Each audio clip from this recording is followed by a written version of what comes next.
to the government and also the House of Chiefs and the other traditional authorities to promote peace and unity among chiefs and primaders in the area for development.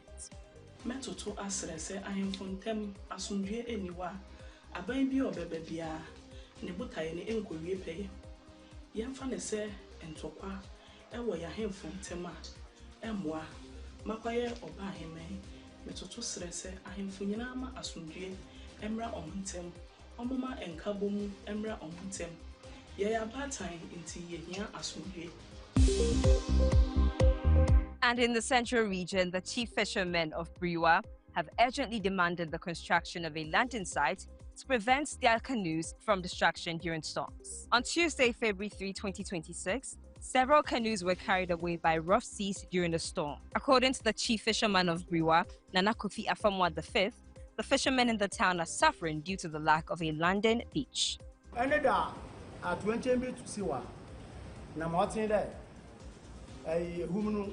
Otuwe we abelbe to jet the quarter.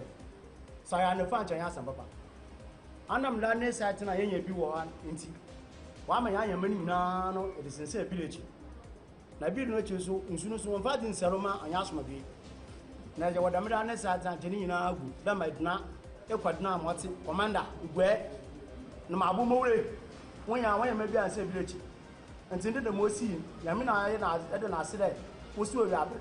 Several fishermen also expressed their concerns, saying that their job is at risk. Because I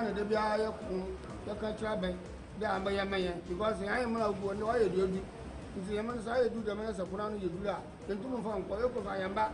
Mr. Mafo, Kawambani, Mr. Fundo, I go over there. I said, then I'm out for the original Lutonamina, I want for car. To walk over by and a car with them with the Yamasa for the other guy, my head, but you don't go to Ijab. My young son, so my being, see, Moya there.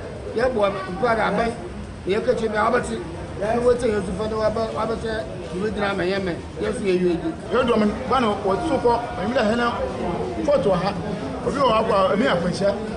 You see, I could be being on holiday. Oh, yeah. You see, your highness, I'm for Fudumia, as one, you know, can actually hear that.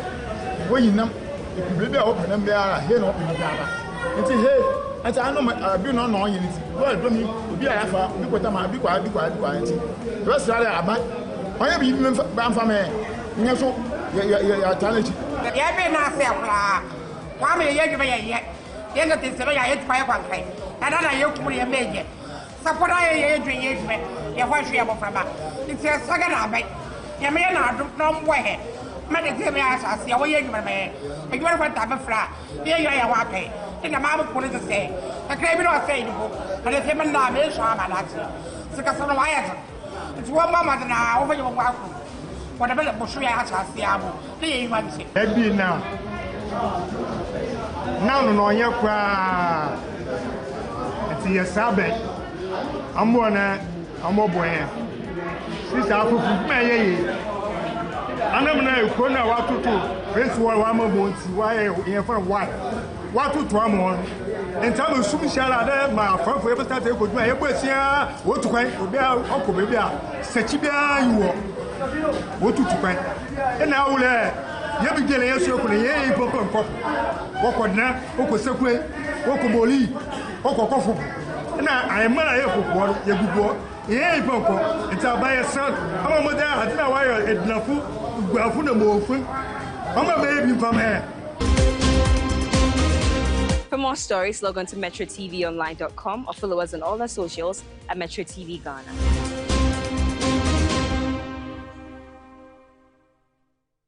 Government is broke. But people are spending billions to go inside the government that is broke. Have you ever seen a minister who resigned because government is broke before? Government has no money. Have you ever seen a governor who said, ladies and gentlemen, when I was elected, I thought the government had money. Now I discover government has no money, I resign. Have you ever seen it? Government has no money, but they are bringing money out at election time. Where is that money coming from? So they are lying. What is happening is that there are two types of wicked people in government. Type 1, they eat current money. Any money they find in government, they will eat it. They are wicked about that one. There is type 2. Type 2, they eat current money and future money. They will say, Oh, my term will end next year. When I leave, how will I eat money? Let me borrow money now and borrow money of the future and eat it now. All right, good morning, good morning. Thank you very much for joining the show. This is Good Morning Ghana on the Metro Television. The show is live on 94.1 FM. My name is Aldo Moro, and thank you very much for joining us this morning. Today is the 11th of February, 2026. This indeed is the day the Lord has made. Indeed, we're glad in it. I want to say a big thanks to the Almighty God for making it possible for us to return here to join the nation's conversation on the big issues that matter to you and I. And I also want to say a big thanks to you, the audience, our viewers who wake up every morning, you tune into the show. We're most grateful for the time that you make for us, either you're listening to us on radio or watching us on TV. And I'll say, Assalamu alaikum wa rahmatullahi ta'ala wa barakatuh. I'll go straight ahead and look at what the newspapers are reporting this morning. Daily Graphic this morning says 119 lives lost during Baku mediation. President Mahama reaffirms path of law. Government launches drive to recover premixed fuel funds. Now, Ayawaso East seat, NDC clears Baba Jamal to contest. That's what the front page of today's Daily Graphic. The Ghanaian Times this morning says 12.5 million Ghanaians food insecure. GSS report. Don't reject jobs in rural areas. Justice J. Frimpong advises graduates. Speaker orders LGBT bill to be relayed in Parliament, and there's a call of strike. Dr. Apark appeals to university unions. Daily Guide says court rejects Gifto Wari's Supreme Court referral request. Abutrika sues government over romance scam arrest. Ayawaso East by-election. NDC goes with Baba Jamal. Schedule anti-LGBTQ bill for consideration. Speaker Babwin. Food insecurity hits 38% according to GSS. The Herald is reporting this morning that the Yoko's conducting $17 million transaction probe questioned and also sued over frozen account amid forgery allegations. Galamsey network smashed in major 9 months operations. Procurement audit failure on Cocoa Board 32.9 billion. City's debt emboldens NPP. Neil Ante van der Poel declares bid for NDC national chairman. NDC explains inability to annul Ayawaso East Primary. Baba Jamal cleared for by-election. The Ghanaian publisher, NDC clears NDC of votes buying in Ayawaso East Primary. Ashanti MPP MPs fire government over Swame interchange downgrade. Dr. Richard Asidu takes the helm at EWANF. Journalist Akwesi Ajimai backs PhD at UG. And then you have the custodian. It says over 12 million Ghanaians. Why do you keep saying cities? Over 12 million Ghanaians face hunger risk, according to GSS. NDC clears Baba Jamal for Ayawaso East by-election. Bamia praises MPP lawyers, ex-MPs for their support towards a 2028 victory.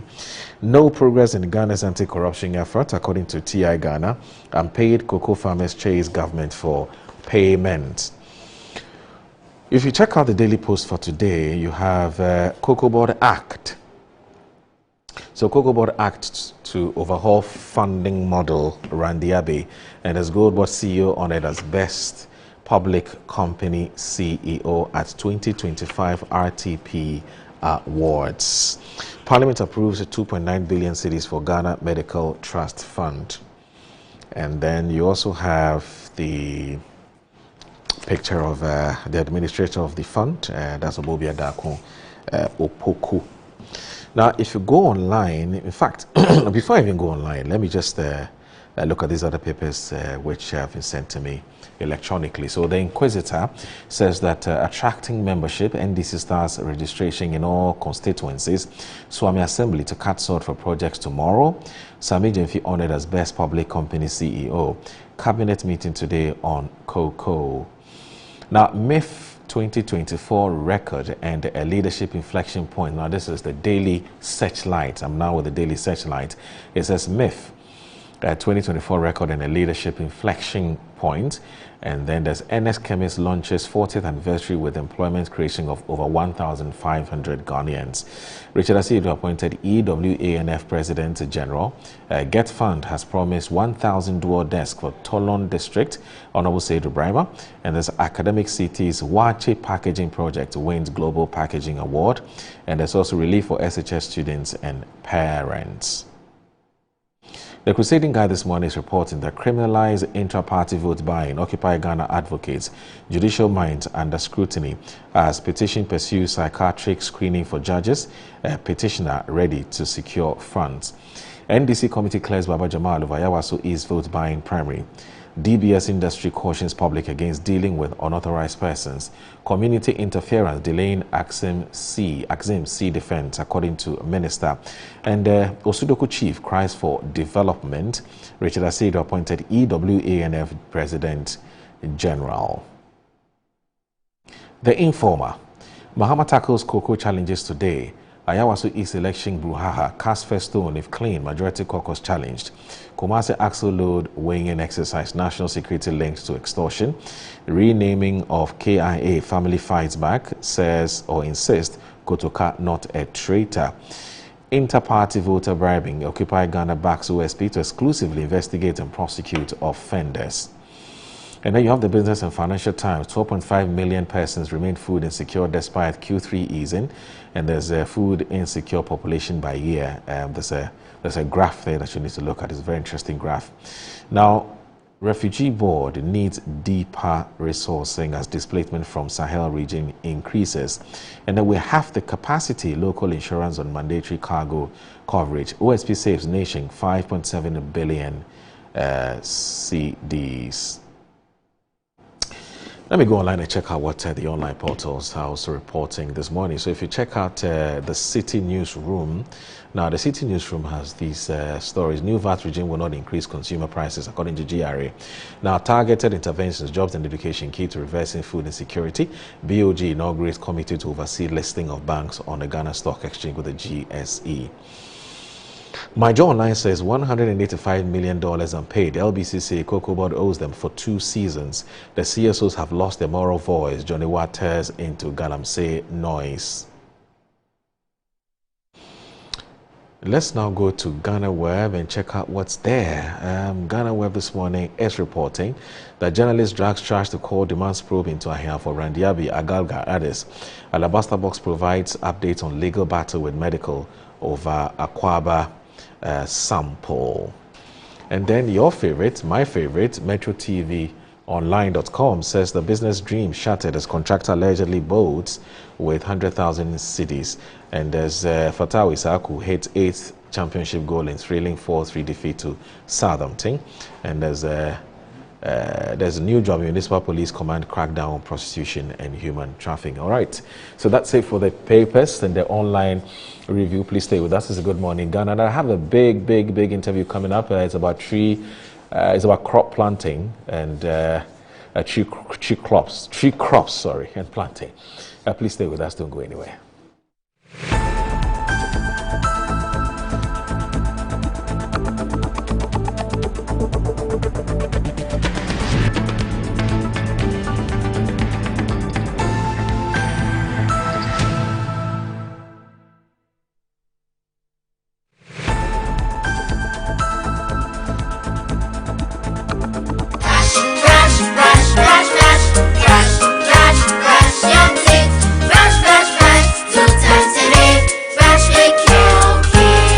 Hello, my friends. My name is Calcate Toothpaste. Wow. I was made to be gentle on your gum, but protected.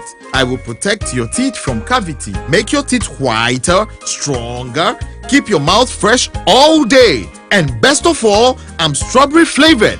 So put on a smile and try me. That's amazing. Just try me. That's my job. If you say so, jump on my brush.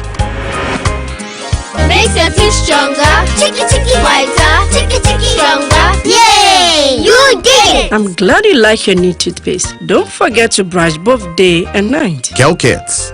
Happy smile.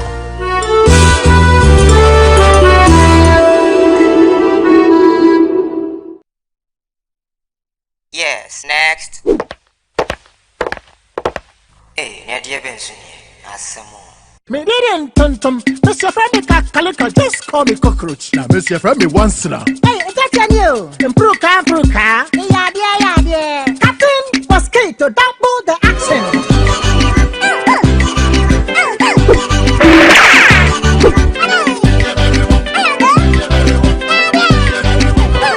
Me did Sasso spray.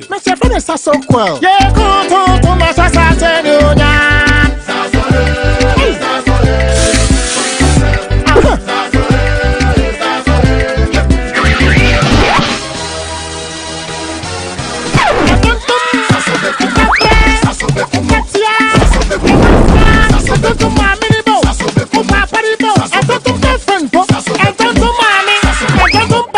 Sasso, come tom preko.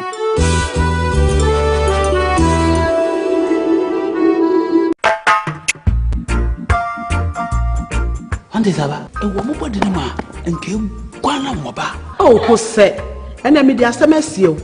Kane ne pa no, na saa na me so ya na wode me. Edure na adi me nkwa no, Kingdom Garlic Bitters.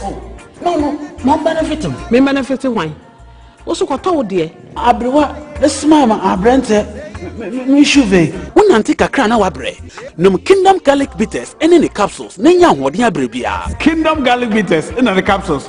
Asembia anye ho. Edebe no hu ama wani agise. Senior na me wife company won paso no. Kingdom Ginseng Power Capsules nti. Sesia mpaso aye de. Kingdom Ginseng Power Capsules. Emani tie ni asumdie befi abre bia. Oba bia o de pua hawo no. Edro ba kupa wo hia ne Tremendous Capsules. Tremendous Capsules esiesie wo ma wo ye oba asima. Enro yi wo benya bi wo ba bia yeton nro bia. Kingdom Herbal, no challenger. I'm a brand manager. Of course, I accept only quality and affordable printed souvenirs for my promotional campaigns. I'm the head of academic affairs of a very important institution in Ghana. Of course, we only deal with quality, reliable printing companies for our institution's printing materials. I'm talking about appointed time printing. Appointed Time Printings. We take pride in our extensive print scope that transform your ideas into captivating visual masterpieces. We delve into the core objectives and vision of each print project. Precision printing is at the heart of our printing process as we meet your tight deadlines. Our rigorous inspection, color verification, and overall printing excellence are assured. 20 years of printing excellence. It's always a pleasure working with you to create a vibrant, dazzling printing experience that gives you a masterpiece. Appointed Time Printing, your world of quality and affordable printing.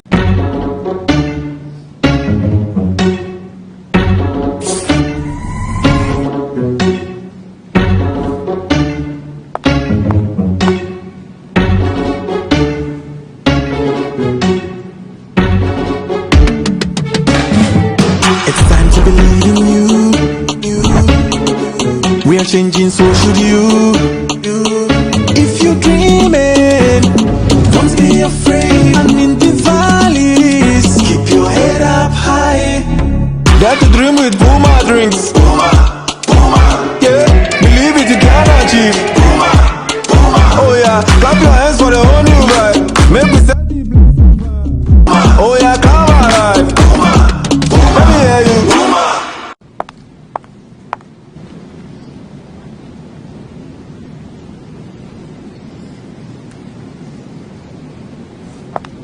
Puma Drinks, a whole new vibe. Another quality product from Casa Precon. This advert is FDA approved. This is a chance of a lifetime.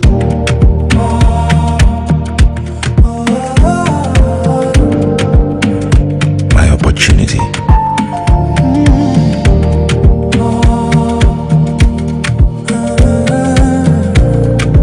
Your opportunity.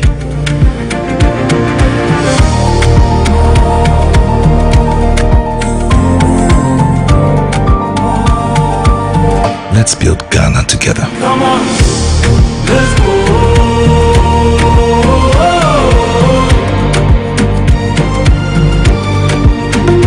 Come on, let's go.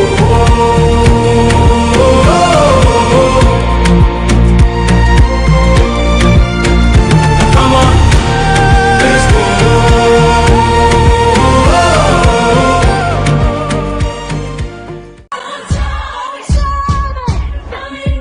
It's free! Join the Children's President on Saturday, 21st February 2026 at the F1 Sutherland Children's Park at 9 a.m. sharp for kids in worship as we thank God for bringing back our President. This event is a Metro TV event Supported by Original TV, Original FM, and Metro Digital.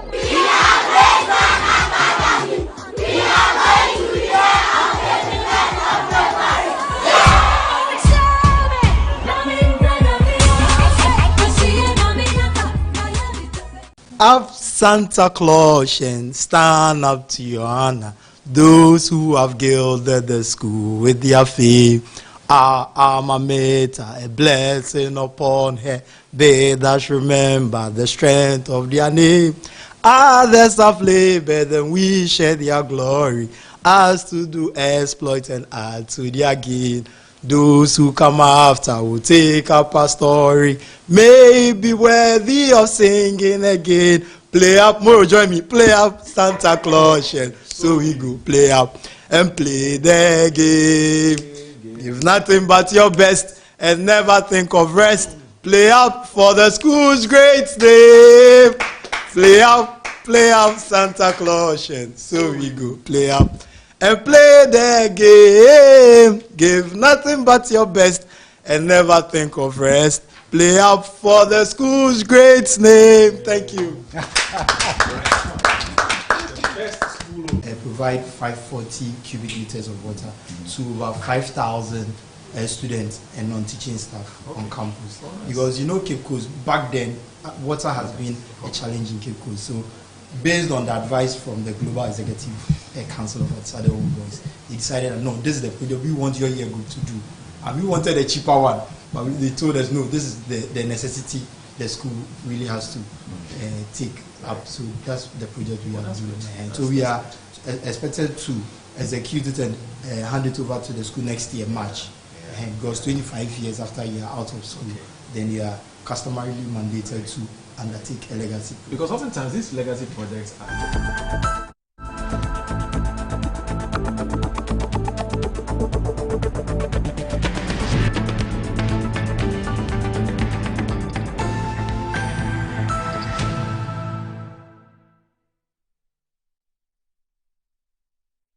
Right, so this is Good Morning Ghana on Metro Television. This show is also live on 94.1 FM, so please tell a friend to tell a friend to tell a friend. Now let's do this quickly before I let you in on my guest or my regular panelist for the show today. I have a very, very important man, a man who's doing so well in his organization, except that maybe he's not talking a lot. Perhaps it's a philosophical thing. He doesn't believe in talking a lot. He just wants to get the job done and for Ghanaian successing. But I disagree with him. I told him that he needs to engage the public a bit more. So, well, thankfully, he's heard me. He's here to engage us on a very, very important, big, massive, extremely important event that's coming off sometime this month on the 17th. In fact, from the 17th to the 20th of February 2026. It's the first Ghana Tree Crops Investment Summit and Exhibition. It's organized by the Tree Crops Development Authority. It's under the Ministry of Food and Agriculture and in collaboration with the Ministry of Trade, Agribusiness and Industry, the Ministry of Finance, and yes, so these are the four ministries that are putting this together, and it's set for February 17 to 20 at the Accra International Conference Center. And it's themed, I like the theme, Sustainable Growth Through Tree Crop Investment. And check this one out. It says, Resetting and Building Ghana's Green Economy. Now, we're told the summit aims at positioning Ghana as a global leader in tree crops beyond cocoa in the areas of 6 selected tree crops. So we're looking at cashew, shea, palm, oil palm, coconut, mango, and rubber. Now, to tell us more about this upcoming event is the man himself, the big man himself, the man who's gotten a lot of people talking about the wonderful things he's doing at his organization, is Dr. Andy Okra. Now, Dr. Andy Okra is the Chief Executive Officer of the Tree Crops Development Authority, which is TCDA for short. Well, he doesn't like this honorable thing. Even the doctor, he's fighting me, but it is what it is. He's worked hard for it. His is not fake.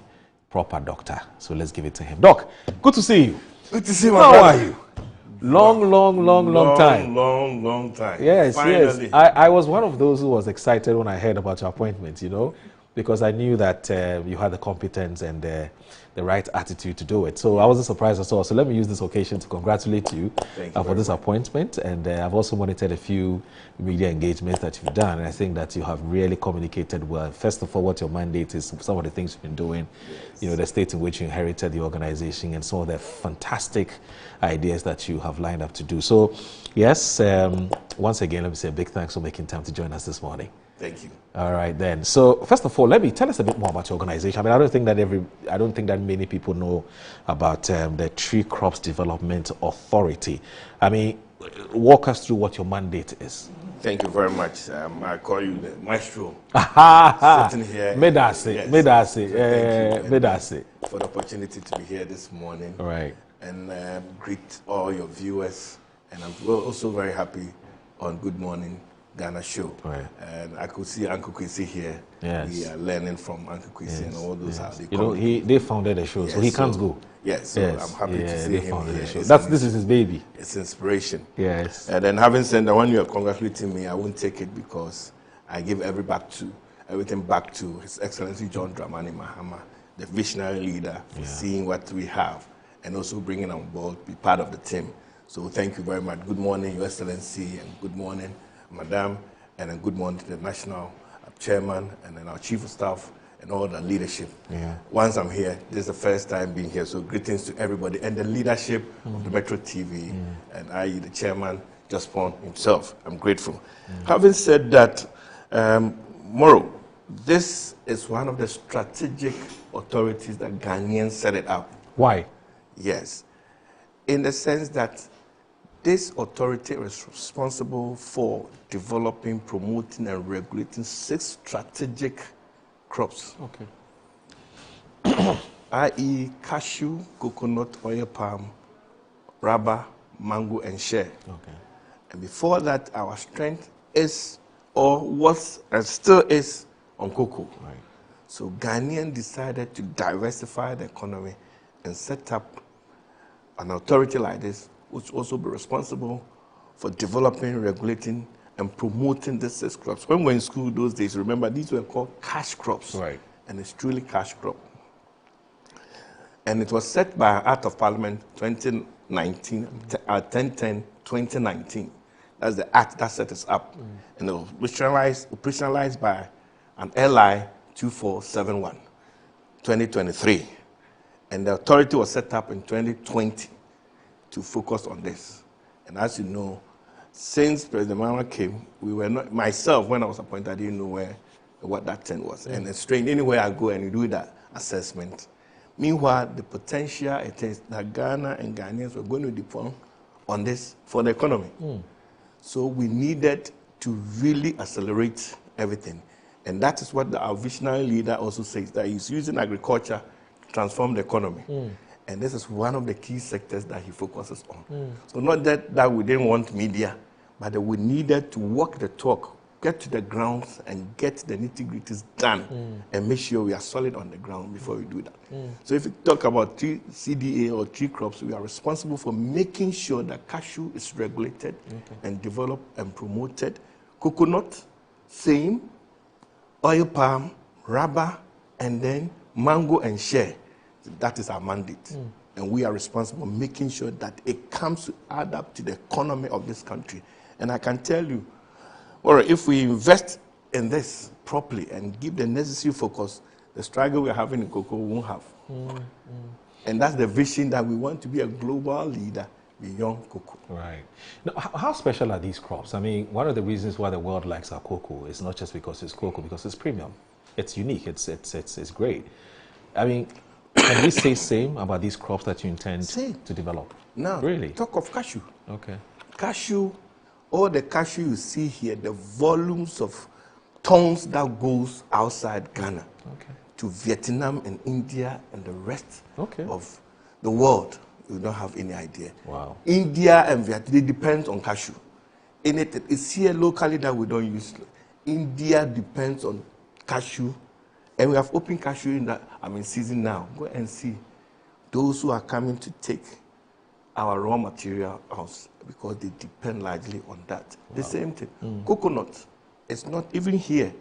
Nigerians who are exporting, just taking coconut from here to Nigeria, we have no idea. We cannot. Meanwhile, we have to set up processing factories to produce these here. The same thing, talk of rubber. Rubber, we should make sure we have a system that produce these things here, firestones and stuff like that. And rubber is also being exported. We don't even have enough. Right. But we need to increase the production. The same thing, oil palm. Now, during this summit, probably we'll talk about it. Malaysians came to Ghana and picked Abe. Now they are coming here. This summit, they'll be here to come and tell you they are coming. Okay. Go and see what Malaysia and Indonesia have used oil palm to run the economy. And we have 6. They are focusing on 1, the oil palm they took from here. So it's about intentionality. And then as a country focus, that's why we have seen President Mama doing the right thing as a visionary leader, that this year he announced that we are adding 100,000 hectares of oil palm into the production that we have, creating about 250,000 jobs, raising $500 million to do that. Wow. And it takes a visionary leader to take that bold decision. So if you are talking, all of them now share. Share is an alternative. If cocoa is facing it, share is the alternative for the conventional. A lot of things that cocoa butter you do, the share butter. I'm sure recently you saw the actual speed. Yes. The example of what and the share butter museum is doing. Hamama's business. You could see that. And this is just locally. Internationally, share, you cannot.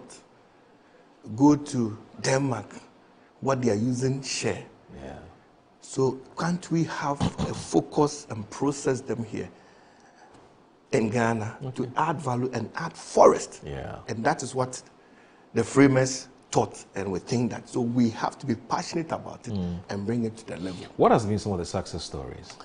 The success story has been great. One, we have a fantastic law, an airline that needs to do. It's just about enforcement.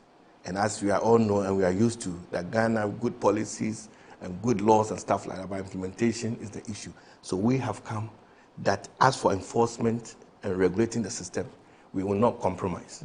So number one, we are regulators. So we needed, when we came, the success story was that these largely were not regulated. People can just ship. If you are not even licensed, you can just do anything. You go there, carry your money. They call them a briefcase exporters. They get to the farm gate, go and cheat farmers, buy them whatever they want, ship them out. No, these days you can't do that. You have to be a registered and licensed operator to do that. If you want to export, you need an export permit from us to do that. You have to go by the quality standards that we have to do. We have set up just recently, passed out 85 compliance officers to ensure that the right things are done on the ground. And that is what I'm saying. Well, any of our crops, we have to make sure that you. So that's one of the success story when it comes to enforcement. And 2, visibility. You did not know about this, I'm sure. Or yes, you didn't know about. And I see. What's it? Yumza. Yeah, Yumza. This is share. Share. Well, when you guess, share butter. Oh, really? That's women. These are women. They take the share nuts themselves, process them. And I'm happy if we get some for Baffin, some for yourself. They will be coming for the exhibition here. Please do to come. Then you go to mangoes. Now speaking about share butter, I'm sure you're aware that Hamamat, the former Miss, I think is Miss Universe or Miss Malaika also, Malaika, yes. She's been made the share butter ambassador. Yes. I'm sure this definitely is big news. It's good news for big news for the us. authority. Myself, we plan to meet her. And we are responsible for regulating the share. So she's a very key personality as far as that share is concerned. So we are also going to meet her and then use her and promote. One of our key things is to promote this product. And exactly what we are doing, the summit is to promote and then bring them to the limelight so people see. So we congratulate Amamat for that. And we believe that the greater thing is even yet to come, because now we have a regulator who's going to put a lot into that for them. Okay. You're talking about, so you're talking about, is it you've just finished talking about shea butter, and then you moved to mango. Mangoes, yes. Yes, mango. I was telling you, mango. If you go to mango and go to HPW, a processing factory where they process mango, and all before this, I know mango was the one we've been buying and been drinking like that. There are a number of things that they use mango for. And the number of things, probably inside the plane, you might be eating something you didn't know. These are all produced here in Ghana from HPW and many other companies. Mango. Then the production, they cannot. They have enough, they want it, yes, dry mango, this mango, that, all other derivatives that they get it. Okay. Then the easiest one is a Blue Skies, which you can get the juice, and many other sectors are there. That is mango. Okay. Now, you can go for, talk about coconut, the same thing, even HPW also process coconut and stuff like that. Okay. So our things are huge. Oil palm, as for Abe, oil palm is key. If you go to Benzo oil palm, top of it, these are all, and they are money. So our ability as a country to do the right investment, focus on them, and do the production enough, and process them locally here before we export some is our focus. And that's the value addition. I've been talking to you in the last 10-15 minutes, and I get the sense that you have it all figured out. You know exactly what you're doing. So why do you need a summit? Correct. Thank you very much. Now, as you rightly said, I need a summit because I need a lot of investors to come in. Okay. And we need to open it up. Our people need investment. Those who are already in there, the farmers. Now, production levels are not where we are supposed to get. We need a lot of expand cashew. And now, because of this, the government, through a loan, World Bank, is putting a lot, going to supply over almost 10 to 50 million seedlings to over 10,000 farmers to increase production. That is cashew. Then you come to rubber and we come to coconut. So we need investors. So we need to let people know. And more importantly, what is my heartbeat is young people like ourselves and public servants and workers need to know where to invest their money. That's why I say invest. If you are thinking of sustainable growth model for yourself, the best place is invest in tree crops, not in real estate. That's why, because if you have 10 acres of cashew right now, or mango right now, you are a billionaire. Really? Yes. Okay. And that is sustainable. You maintain it well. If it's time for you to go on retirement, you will not struggle. Like go retirement, especially those of us in the public sector. You say go on retirement, it's a matter. You're scared. You're scared. Because what are you going to do? So now we want to drum home that the comfortable place to put your money is invest in tree crops. And these are there. The promotion is there. The product, the market is there. Demand is there. So we want to do that. Again, we want to make sure that the processing stays here. And we are calling for investors. That's the summit. And we have people who have the technology who are coming down. They are here. Some are coming from us. Just this morning, as I got here, Russia wants to be here for the summit. Oh, that's nice. Yes, people are coming from Russia because they saw anything that because now share gets to Russia. They have seen the importance of share. Wow. So why Ghanaians, we cannot? So that is the reason why we need this, to promote that and let people invest in these areas. I see. My understanding is that there's a $90 million investment for shea butter from Russia. Yes. No, that's even from Danish. Oh, that's from yes. Okay. We have a company, AAK, and then they operate in Denmark. Okay. So recently, myself and my minister and the team, we engaged them.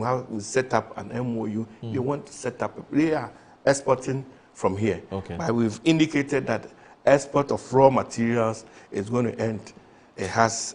We want to add value to this, and they think that they've done so much work that they want to what they have in Denmark and other areas. They want to replicate them here. So they are going to set up a processing factory here, and that's what the 90 million thing that you saw in the media by my minister, Honorable Eric Opoku. That's interesting. Recently, yes. So let's talk about the goals or the objectives for organizing this summit. And again, I need to repeat what how the summit has been titled. It's called the first Ghana Tree Crops Investment and Exhibition Summit 2025, and it's organized by the authority with the support from 3 ministries. Now, 2026, sorry, I mentioned 2025, 2026, pardon me for that. Now, you mentioned some specific outcomes that you're targeting. I see investment deals, policy launches, you've mentioned partnerships already, and because you want to reset Ghana's green economy. Tell me a bit more about the investment deals and the policy launches. Yes, thank you very much. Investment deals, we are targeting investment, as I even indicated already. These 6 crops areas need investment.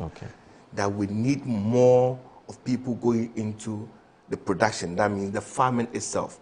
And then there's a smart way of doing it. So we want people to be exposed. Researchers are going to be there, the kind of varieties we have, the early seeding. So we want people who have the money or have the land, everything, to come and we set it up. There were a lot, and as I'm advocating here, if in this room, I don't know if Uncle see, if after that we'll be speaking to him, if he hasn't gotten any of these crops, I will make sure that at least he gets 10, 10, and then leave it for the kids. I'm sure he's more than happy. I'm sure, but I'm sure he's aware, because from CPP days, they know, they understood the value of the cash crops, so I'm sure somewhere. So if we are able to do that, production goes on. And then we are looking for investors into the processing. That's a huge money. So they bring in, I have people coming from Vietnam, Dubai, India, even Papua New Guinea. They are coming. Then we want to see this investment coming. How we can have strategic partnership to do that. Then lastly, policy directions are coming. The president himself is coming. Whatever he says is a policy direction.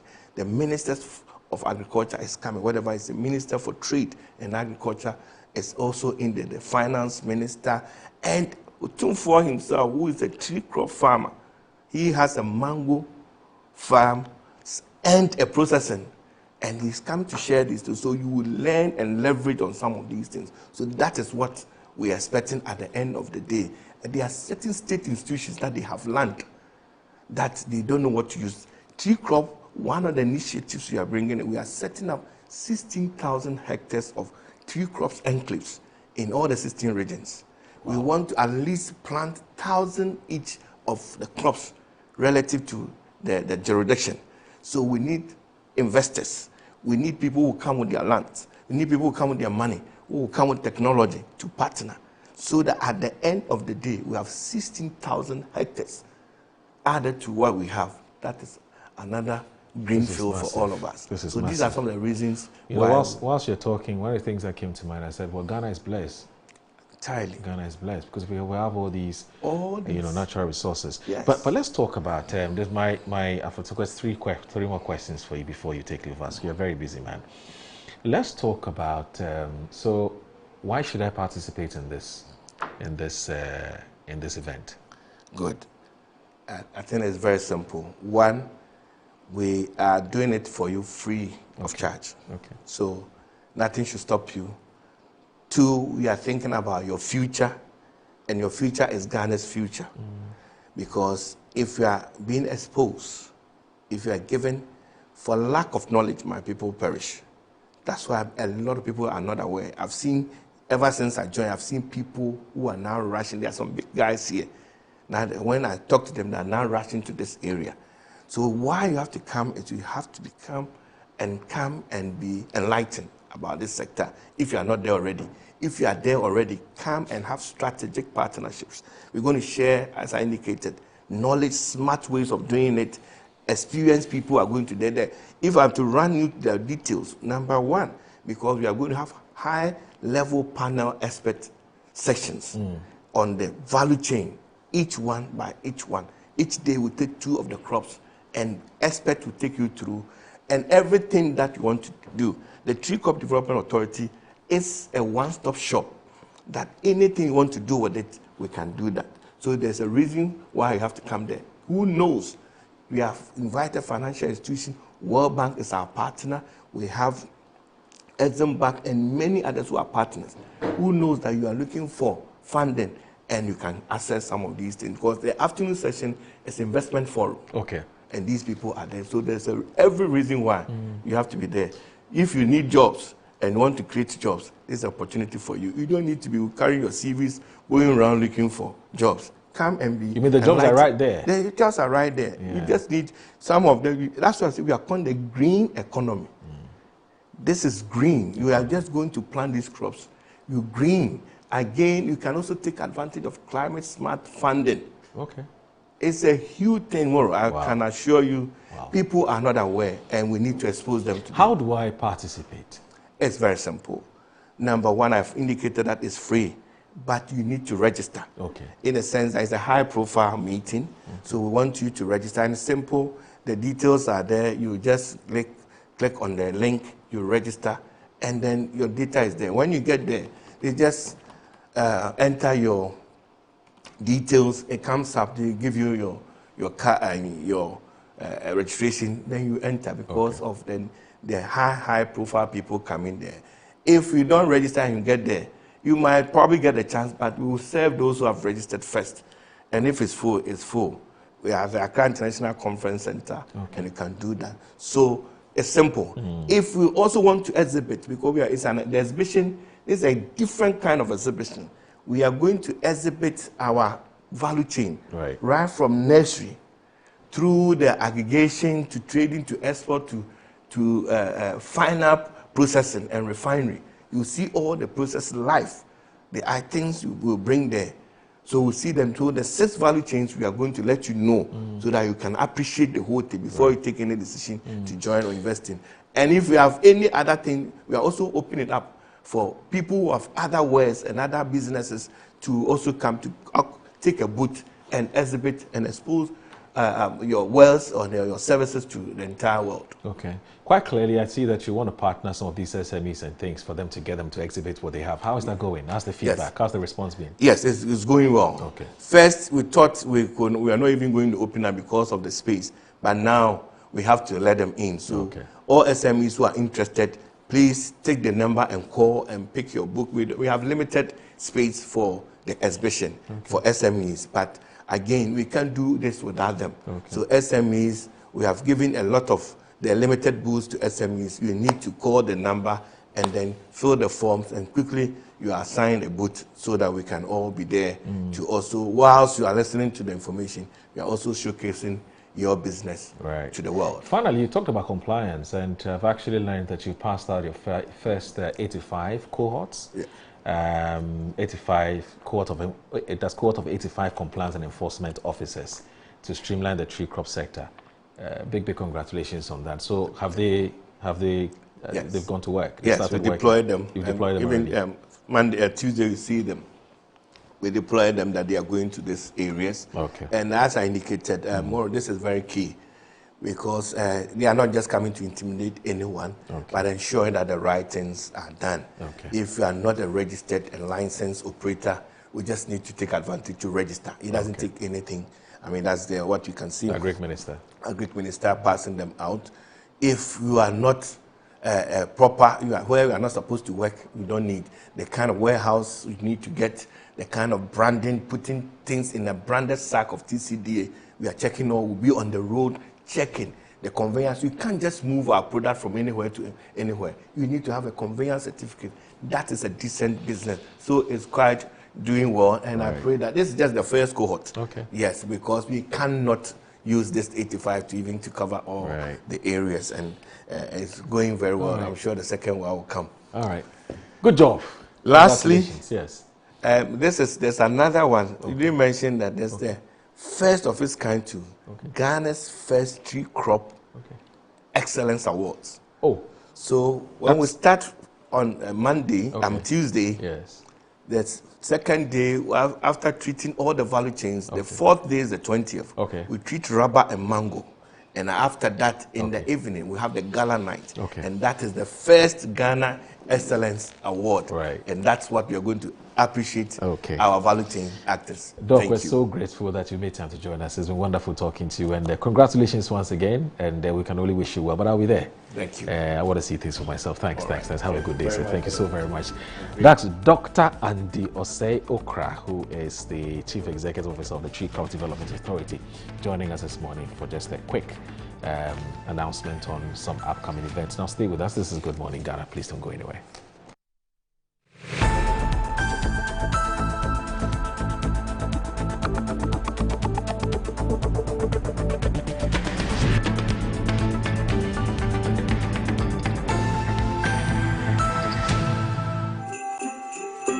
The festive season is here again, and your most preferred estate partner is giving you 25% discount on land sale. Yes, for our Bronya Asase promo, Estate Masters is offering this massive discount for outright purchases. This includes free indenture, free site plan, and a free site visit. So what are you waiting for? Rush now and secure a plot of land while it is still hot. Reach out to us using the numbers below or visit our website at www.estatemastersgh.com. Estate Masters, your most preferred estate partner.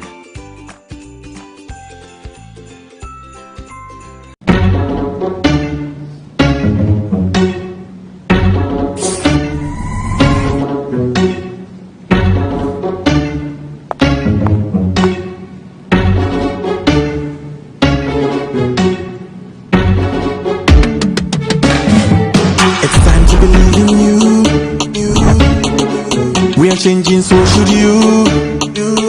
If you're dreaming, don't be afraid. And in the valleys, keep your head up high.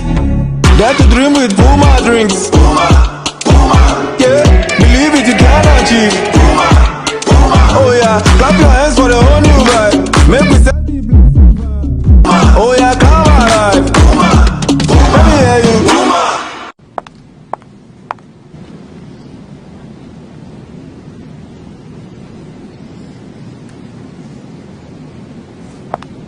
Puma Drinks, a whole new vibe. Another quality product from Casa Precon. This advert is FDA approved.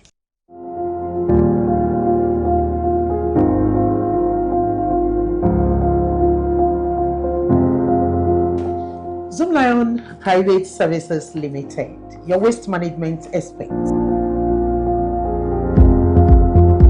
One of the most innovative aspects of our business is our commitment to adopting cutting-edge technologies and sustainable practices in the waste management industry.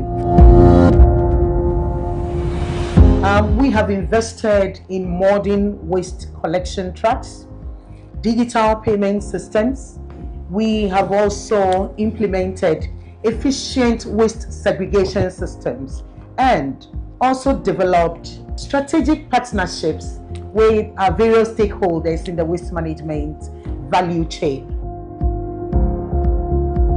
I can talk about our innovative approach that enables us to reduce waste disposal costs, also minimize our environmental impact, and provide our clients with seamless customer service experience. We are the waste management experts.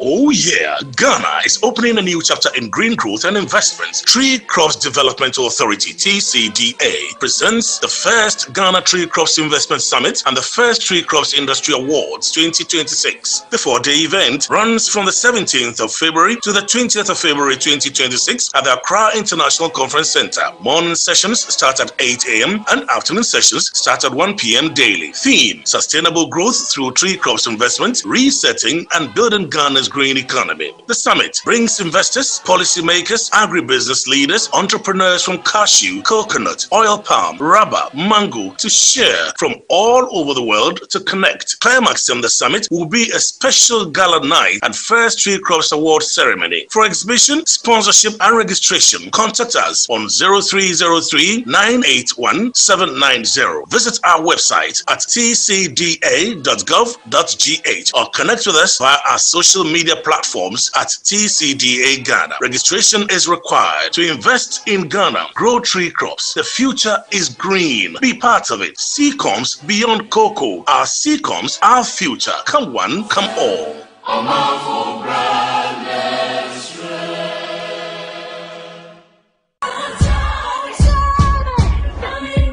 It's free! Join the Children's President on Saturday, 21st February 2026 at the F1 Sutherland Children's Park at 9 a.m. sharp for kids in worship as we thank God for bringing back our President. This event is a Metro TV event supported by Original TV, Original FM and Metro Digital.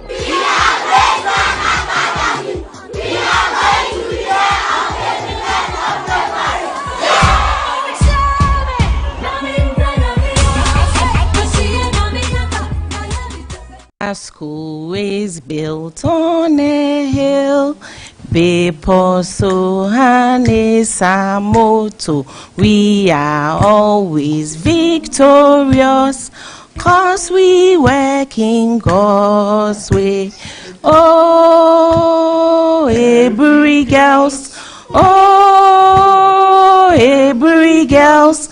Oh, every mighty eagles, we shall never lose our fame.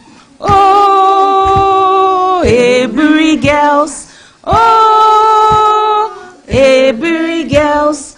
Oh, every mighty eagles, we shall never, never, never lose our fame. Turning 80 this year. So we happen to have two legacy projects. One for the global community, that is everybody, all old girls, and then the other one for the 2001 year group, because they are the host of the 80th anniversary. And so the one for the global community, of course, I mean, you need to eat good food in a very clean environment. And then we realized that one of our oldest dining hall in the school, it's overcrowded. Of course, we have two dining halls. Last year we refurbished one, and this year we want to refurbish an ultra-modern kitchen as well. That's for the global community. And then with the 2001 year group, they are building a whole STEM center for the school, a 3-story center for the school. Because you know, in this kind of dispensation, we are in the technological dispensation. And so, yeah, that's the project they are undertaking. So this year, watch out, we are unveiling 2 projects in the school year for our 80th. Yes. All right.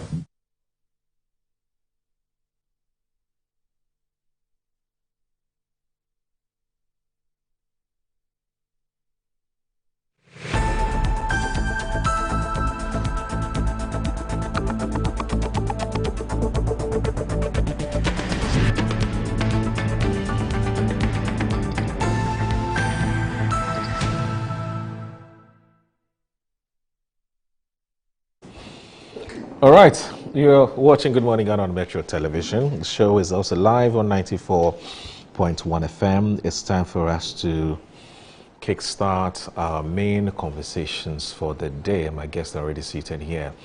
I have a Wednesday panel. One is a constant, the other one is almost a constant, but of course, once in a while he's unable to join us for one or two reasons. One is a member of parliament, the other is a seasoned journalist. We all call him Uncle Kwesi Pratt. It's Mr. Kwesi Pratt Jr., who is a former managing editor of the Insight newspaper and a veteran journalist. Uncle Kwesi, good morning. It's good to see you. Thank you very much for joining us on the show. It's always a pleasure to have you join us. And also, Mr. Collins Adomako Mensah is the Honorable Member of Parliament for the good people of the Efija Kwabre North constituency. He's also with us this morning. Good morning, Honorable. Good morning, my brother. And, good to see you. Good to see you. Good to see you. How are you? I'm fine. How's the family? Family's fine. Everybody's fine. Okay. All right. I think we just go straight to the point and look at the biggest, perhaps the biggest issue or the biggest story for the day. And you look at one of the biggest stories for the day. Now, Daily Graphic this morning has this: Ayawaso East seat, NDC clears Baba Jamal to contest. Now, the story is on page 16 of today's Daily Graphic. Let me just look at that story. Let me read that story, and then we can, I can get your opinion or your perspectives on it. So here we go. With the Daily Graphic, it says that,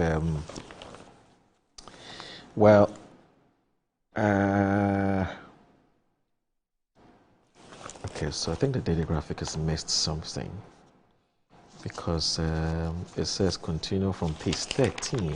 Okay, let me do that now. Great. So Justice Agbenosi is reporting for the Daily Graphic that the National Democratic Congress has confirmed Baba Jamal Mohammed Ahmed, popularly known as Baba Jamal, and its candidate for the Ayawaso East parliamentary by-election after deciding that annulment of the internal parliamentary primary was not an option. The General Secretary of the party, Fiavi Kwete, who was part of the party's functional executive committee that received an inquiry from a 3-member committee's probe into allegations of vote buying, mentioned that time constraints, potential legal challenges that may arise if the party decided to annul the results, and the lack of clear provisions in the party's constitution to guide such situations were the reasons for maintaining Baba Jamal as the validly elected parliamentary candidates. Now, he further discloses that all the candidates admitted to inappropriate conduct per the report, and added that the party would take appropriate measures against all of them. Now, the party, in the meantime, has decided to expand the 3-member committee established to inquire into the matter to 7 members to enable the committee to conduct a more thorough investigations into the allegations. The General Secretary insisted that all candidates would face equal sanctions. Earlier, the Office of the Special Prosecutor, and it continues here, of the Special Prosecutor invited Baba Jamal for interrogation. Now, he was released on self-recognizance bail following hours of interrogation on vote buying allegations linked to the party's parliamentary primary. His lawyer, Victor Kwejoga Adawudu, who confirmed this to Daily Graphic, added that Baba Jamal was also interrogated on an alleged assault on an officer of the USP who was sent to submit an invitation letter to the parliamentary candidate. Counsel for Baba Jamal maintains that his client was not aware that items were being distributed in his name, adding that if he, being a lawyer, was aware, he would have told the people the position of the law. Uncle, what do you make of this? On the surface, it would appear that this is a very simple matter. Okay. But I've been led to believe that this is a very complicated, difficult matter to deal with. And listen,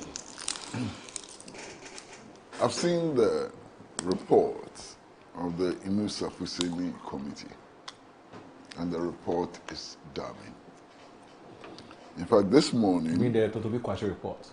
Yeah. Because Inusa Fuseni has recused himself just as a Yariga.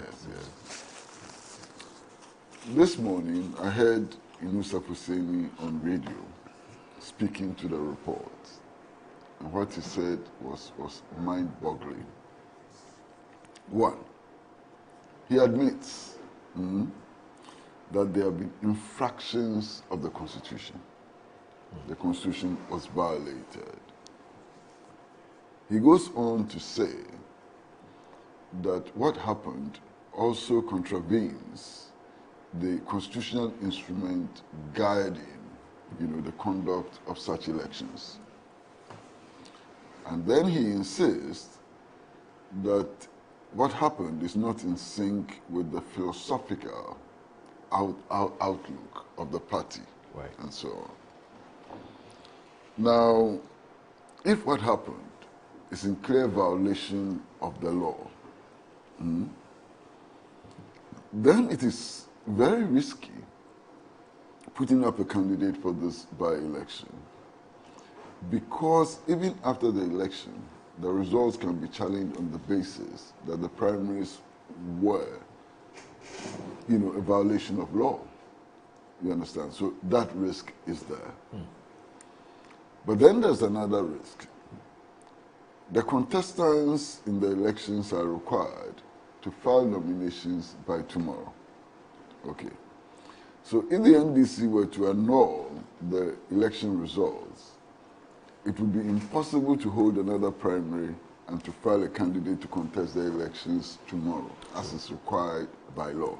So that's another major challenge. Okay. Now here, there are options. Given the overwhelming majority of the party in Parliament, is it possible for the party to uphold principles and law and so on, and to sacrifice one seat? That's an option. So the party may decide to annul the results of the elections and accept the difficulty of not filing a candidate for the main elections, given the fact that it will not have any dramatic impact on the party's ability to work in Parliament. So that's an option that the party may want to look at. The committee also looked at the constitution of the National Democratic Congress and came to the conclusion that there's no provision in the constitution of the National Democratic Congress which empowers any organ of the party to annul election results of elections conducted by the Electoral Commission and certified by the Electoral Commission. So that's also a challenge. I mean, if the party were to annul the results of the elections, that could be subject to legal challenges, in the courts and so on. So these are the problems, the very difficult problems that need to be resolved. Then there is the issue of the claim that this is not new. I mean, vote buying started in 1992. And I've heard many people talk about how in 1992, Strangers and Kako and so on were distributed in the elections. So they claim that there's a long history of vote buying, bribery, and so on. But you see, that's a very weak position to take. Okay. Fact that something has happened before does not mean that it should continue to happen forever. Because if you went by that logic, then there will never be change in society. Right. Then we always go back to what we did before and continue to do it, and therefore there will not be any change in society. Again, it's important to recognize that over the years, the incidence of vote buying, appear to be increasing, and the quantum, of material which is being used to influence delegates is also growing. Indeed, when I listened to Alhaji Inus of Hussaini today, he claimed that every delegate went home with at least 10,000 Ghana cedis. True. That's huge. But they confessed to themselves. Yeah. That is what he said. He said every delegate went home with not less than 10,000 cedis. That is cash. Cash, yes. So they went home with 10,000 cedis in addition to other incentives like motorbikes, like sanitary parts, and so on and so on, Now, that is a monumental, substantial increase from what happened in 1992, where people got, a few cups of rice and so on, and kako and so on. This time, it's big, you understand? Now, this raises the question as to where the resources are coming from. Because imagine, if every delegate went home with at least 10,000 cedis cash plus motorbike plus 32-inch television sets and so on, you can imagine how much money went there. Now, the contestants, what work do they do? I mean, Baba Jamal is a high commissioner to Nigeria. What is his annual salary? And he hasn't worked for more than a year. What is his total annual salary? The widow, what does she do? Even big-time business people and so on, if they took that kind of money out of their investment, they could go bankrupt. So it raises the question as to where those resources are coming from. And indeed, whether or not those resources will be replenished. And if those resources will be replenished, how will they be replenished? And some have tried to establish a direct link between vote buying and corruption. And I think that it makes sense to establish, that link. They've often explained that these monies that they get it through crowdsourcing. So somebody brings 10 cedis here, 20 Ghana here. That's what they tell us. But that is not true. You know that is not true. I mean, all of us know that is not true. So don't let us go there at all. You understand? The point has been made that if we genuinely want to fight corruption, then we ought to take a look at this practice. Indeed, it was one of these NGOs which carried out a study, I think, about 3 years ago, about how much one needs in order to be able to win parliamentary elections and to win presidential elections. It's a CDD. CDD. Yes. And the figures were shocking. Yeah. Okay. Now, this does two things. One, it excludes persons who are honest, who are genuine, who have a clear commitment to national aspirations from contesting elections if their pockets are not full. True. And that's a danger to the democratic practice. Two, if people buy their way into power, their responsibility to community and so on is also reduced because they bought it, and so on. Now, for me, one of the biggest things that we need to change is the attitude. I mean, I hear people say that, we only gave them transport and feeding. So you hear that all the time. Yeah. That's a big problem. That assumes that the electorate is doing the elected a favor. Yes. Personal favor. Yes.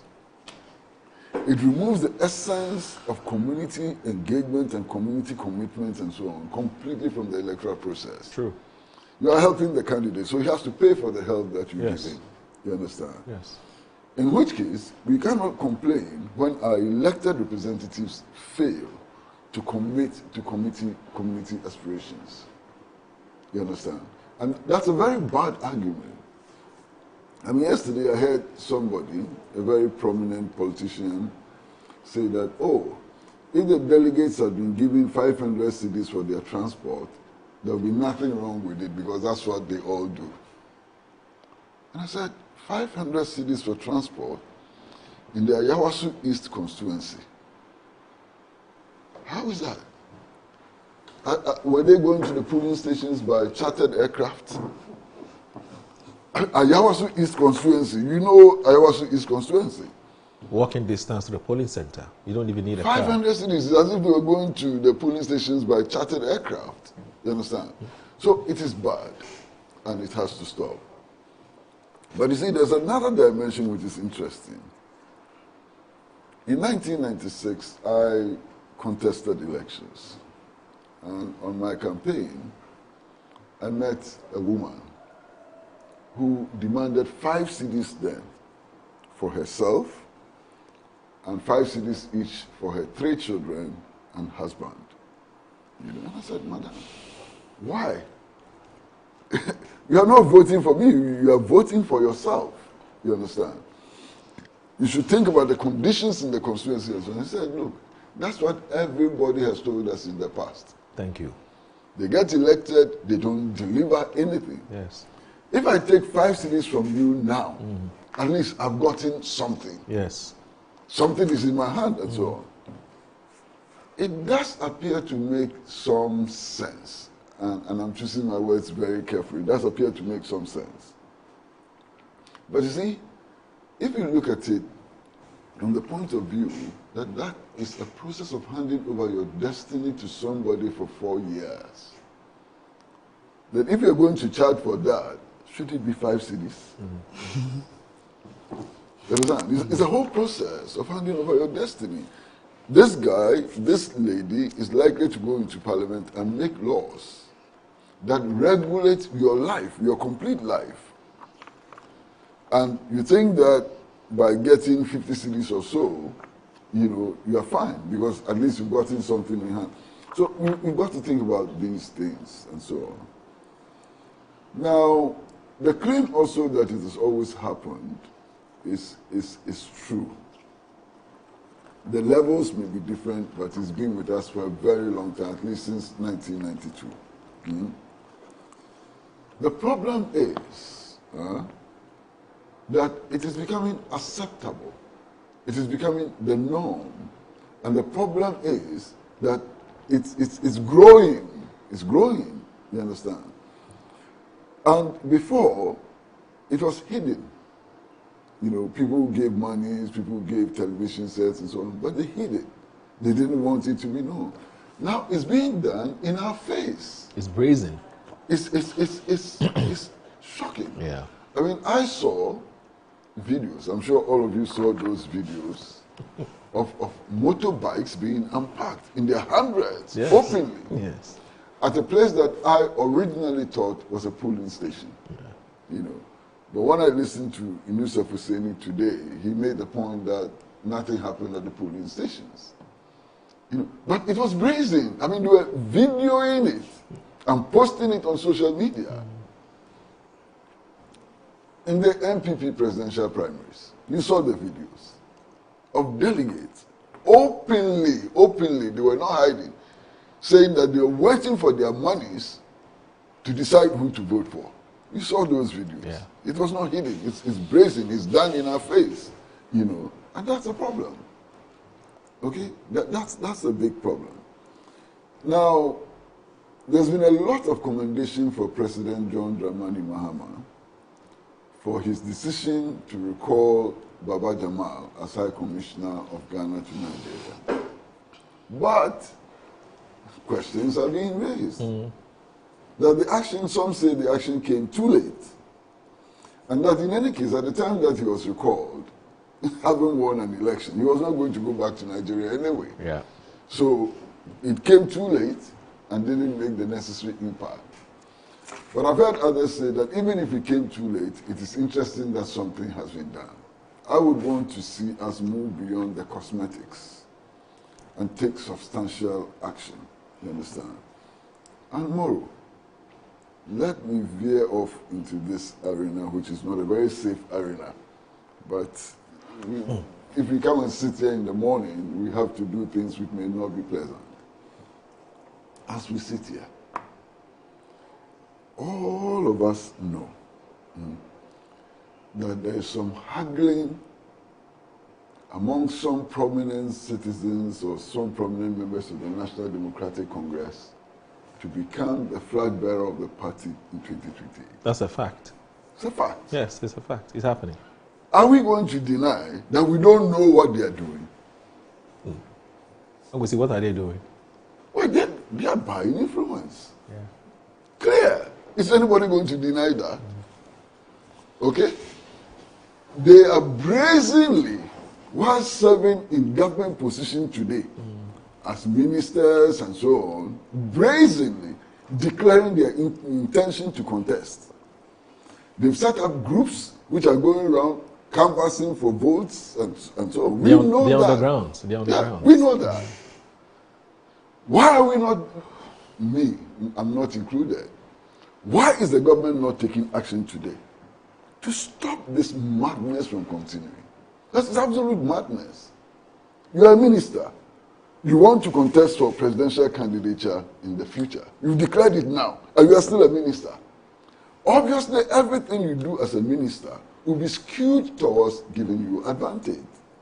That's unfair to other contestants. It diverts attention from the primary duty, primary responsibility of resetting Ghana now and so on. Some action needs to be taken immediately. But Uncle, see, you know what the problem is? What's the problem? None of these ministers has come out to publicly state that they want to contest. It's just you can read meanings into their actions, it's which is true. fine. To publicly state that they want to contest. No, it's not true.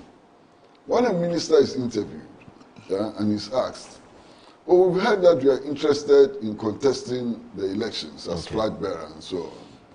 And his response is that, "Am I not qualified? In any case, I leave it in the hands of God." That's a confirmation. Good. So that's what the problem is. That's a confirmation. What confirmation are you looking for? Well, the person can argue that I haven't said I want to go now. He must be assuming that we are all yo-yos, we are all fools. Because we are not. Unfortunately for him, we are not. You understand? We are not. Okay. And you see all the write-ups in the newspapers and so on, and it's clear that somebody is sponsoring it. Look, I've been in the media for a very long time. Yeah. I can tell a sponsored article from one which is genuinely authored by somebody. True. And you know one of the ways of finding out whether an article is sponsored? When you see one article without a byline, right, and it's published word for word in so many newspapers, you know it is sponsored. Right. You don't need any special skills to detect a sponsored article. And we see all the sponsored articles. Right. And some of them are so backward. It's unbelievable. I mean, last Monday I read one which says that the NDC must choose its candidate. I'm sure you also read from the Ashanti region. And goes on to mention some names as well. I saw Kojo Bonso's picture there. I mean, incredible. Yeah. Why? Why this descent into regionalism and ethnicity? Why? And this is a party which says that its values abhor regionalism and ethnicity. And yet, its leading members who are serving in government are going out campaigning on this basis at the time when the party has said that those who want to contest should resign their positions 6 months before the time. They started campaigning already. So something drastic must happen to restore sanity in government and in the National Democratic Congress. You understand? Because the trend I'm seeing is exceedingly worrying. I'm seeing a trend which is exceedingly worrying. Be that as it may, my understanding of the situation in the Ayawaso East constituency is that it is not over yet. Okay. And that even after the elections, it is possible that the results will be contested on the basis of the findings of the NDC's own internal committee of investigations, which stipulates clearly that there was a constitutional violation and a violation of the constitutional instrument guiding the conduct of the elections. But mind you, the committee raises one more issue, and it has to do with the legal capacity of the party. Yeah. And it poses the question, has the party have the legal capacity to annul an election which was conducted by the Electoral Commission and which results have been validated by the Electoral Commission? It's only the Electoral Commission that can annul it. Exactly. Not the so party. it raises that technical point, yes, which is important for us to take into consideration in our analysis. I mean, you can apply sanctions to whoever may have misconducted themselves, but you cannot go to the extent of saying that, look, we have cancelled the whoever, or we have annulled the elections. You can't do that. Anyway, Collins, what do you also make of this? Senior, good morning. Apparently, you're all guilty, so if you know you're not guilty, throw the first stone. Ankwesi, I wish Ankwesi started from where he ended. Okay. Because the truth of the matter, Moro, is that what happened at Ayawaso is not a complicated matter. It is a pure power play, simplicity. And anybody who knows what is going on within the NDC now, even for us in Parliament, when we meet our colleague members of Parliament, what happened at Ayawaso is a clear case of power play. And you know, this is a precursor to what is going to happen in the NDC in the lead up to their presidential primaries. Everybody knows, even in Parliament, that Baba Jamal is a Saving Ketia's candidate. Ankwesi, I know. You're making a very serious allegation on a platform such as this. I'm not making an allegation. Those who know what I'm talking about. And I'll tell you why. This election, if you listen to the grounds, Esebin Ketia just beat the establishment candidate. Period. Simply set up. And who's the establishment candidate? Oh, I'll tell you. Okay. I'm coming. Listen, when I saw the president's statement, I started laughing. Then I saw the majority caucus statement. I even laughed even more. When they zoomed in on one particular candidate, I knew what was going to happen. Oh, take your time. I can read the president's statement. Okay. I have it here. When the president said, no, I'm not obstructing you. I'm just reminding you to be mindful of the platform on which you are making such serious allegations. I don't have any problem at all. Okay. Let me see. When the president issued a statement and said he's recalling Baba Jamal because he's a public official.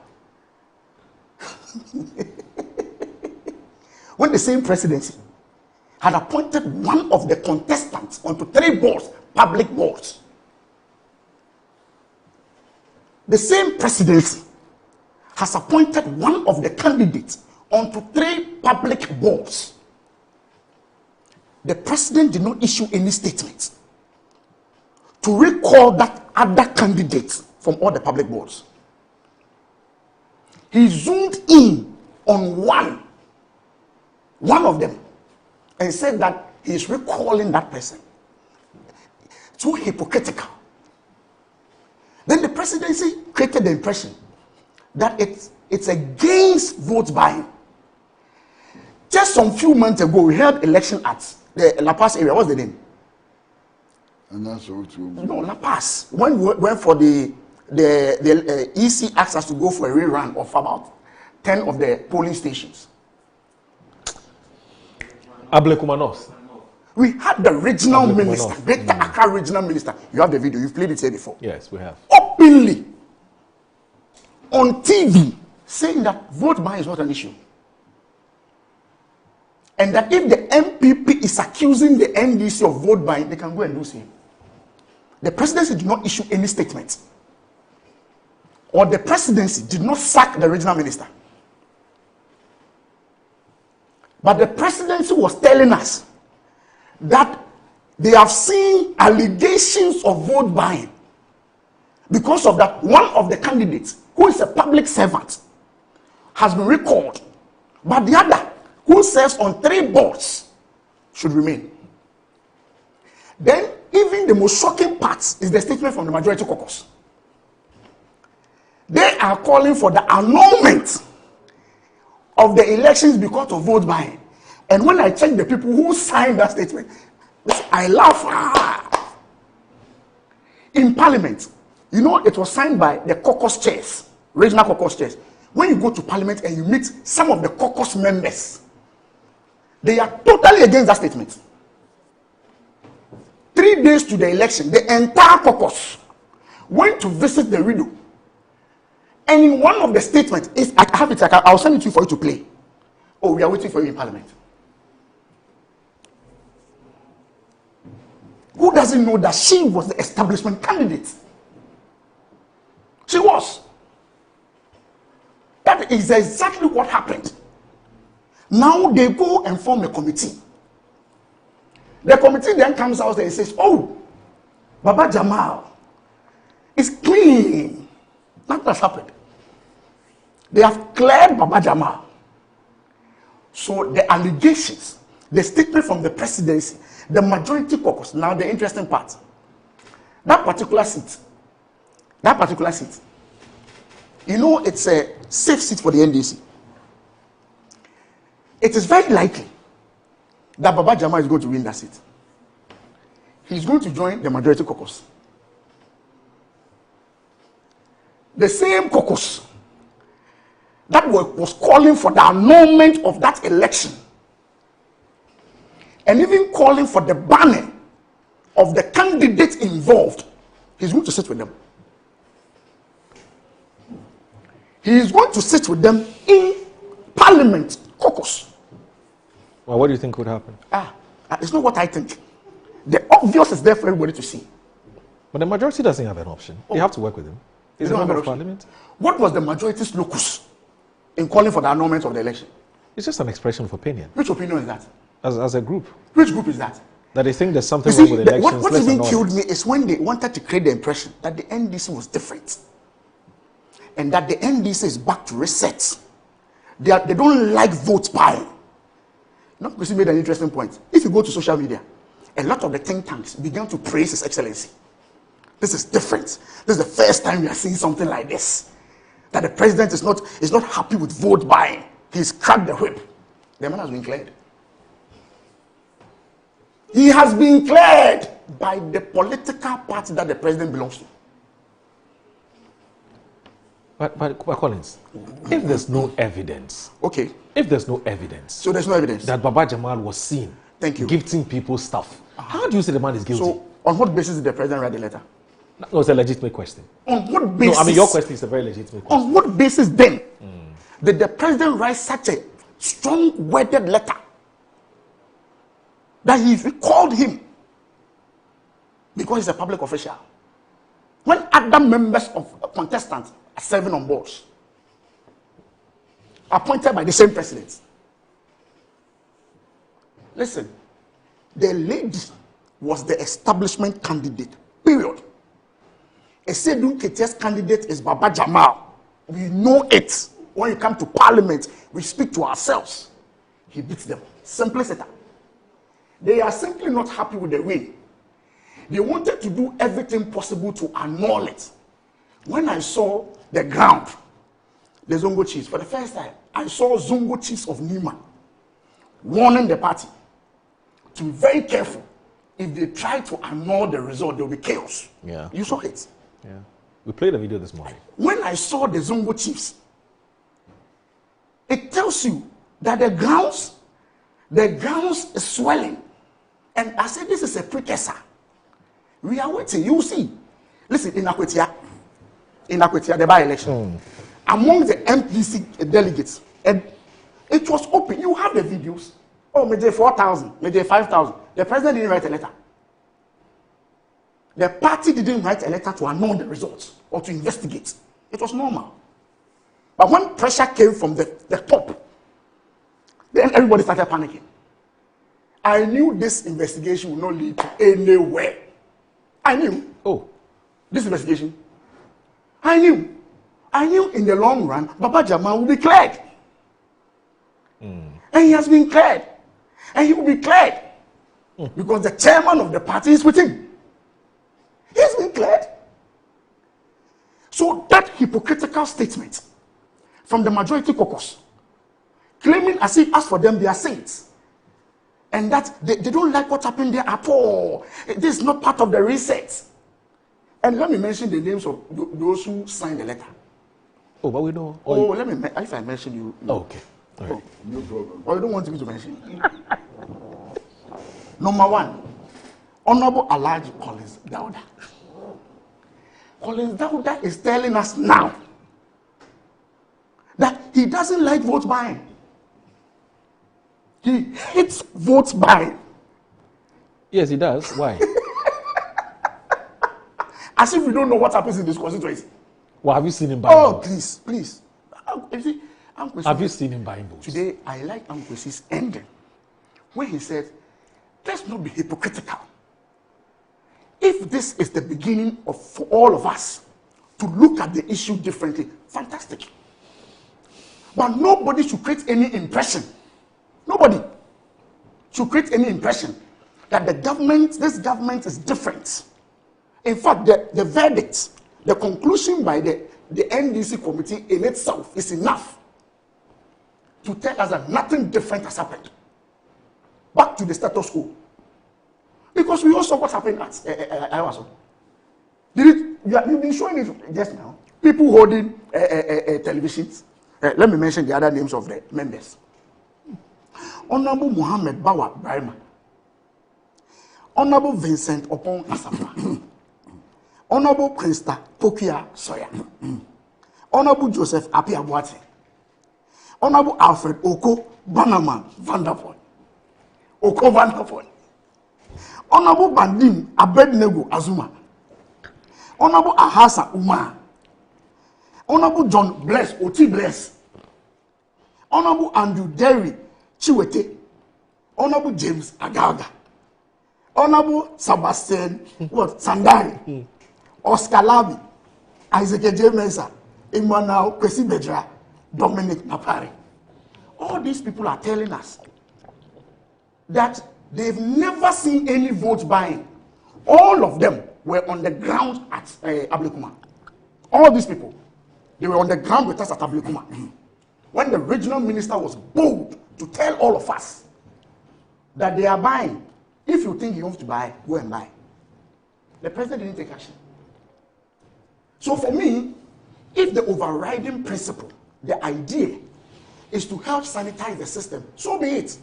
But nobody should create any impression that this is part of the agenda, resetting. Nothing has happened. We are back to square one. Honorable Baba Jamal is the candidate. I am confident based on the historical records. He is going to win. If he wins, he will come and join the majority caucus. That wrote a letter to annul his election. It will be an interesting scenario. How was he? Well, first of all, it is interesting that somebody of the stature of my colleague here, Colin, is actually predicting the outcome of the Ayawaso East results. And he's saying that no matter what happens, Baba Jamal is going to win. Based on the historical, as I said, based on the historical data. It's a safe Every prediction is based on historical data. So it is interesting that even as your party is telling us that it's going to contest the elections, and as your possible candidate is insisting on winning the elections, you are predicting an apparent comfortable win for Baba Jamal. That's very interesting. Okay. Now, the other thing is that you have claimed that Baba Jamal has been cleared.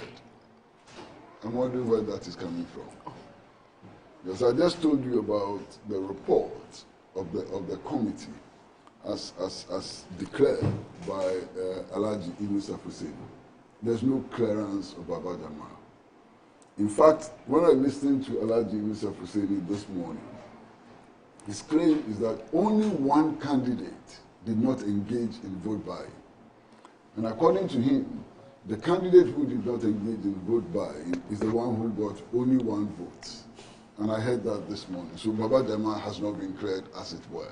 But Uncle, I'm sorry. I'm very sorry. No, I normally don't do this. No problem. This is City Online.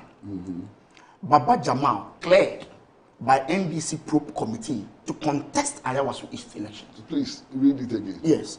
Baba Jamal cleared by NDC probe committee to contest Ayawaso East. But you know that what you're doing is not correct. Now let me explain to you. Why is it not correct? What this headline is saying is that he's been given the green light to contest the elections. Yes. It doesn't say that he was not engaged in vote buying.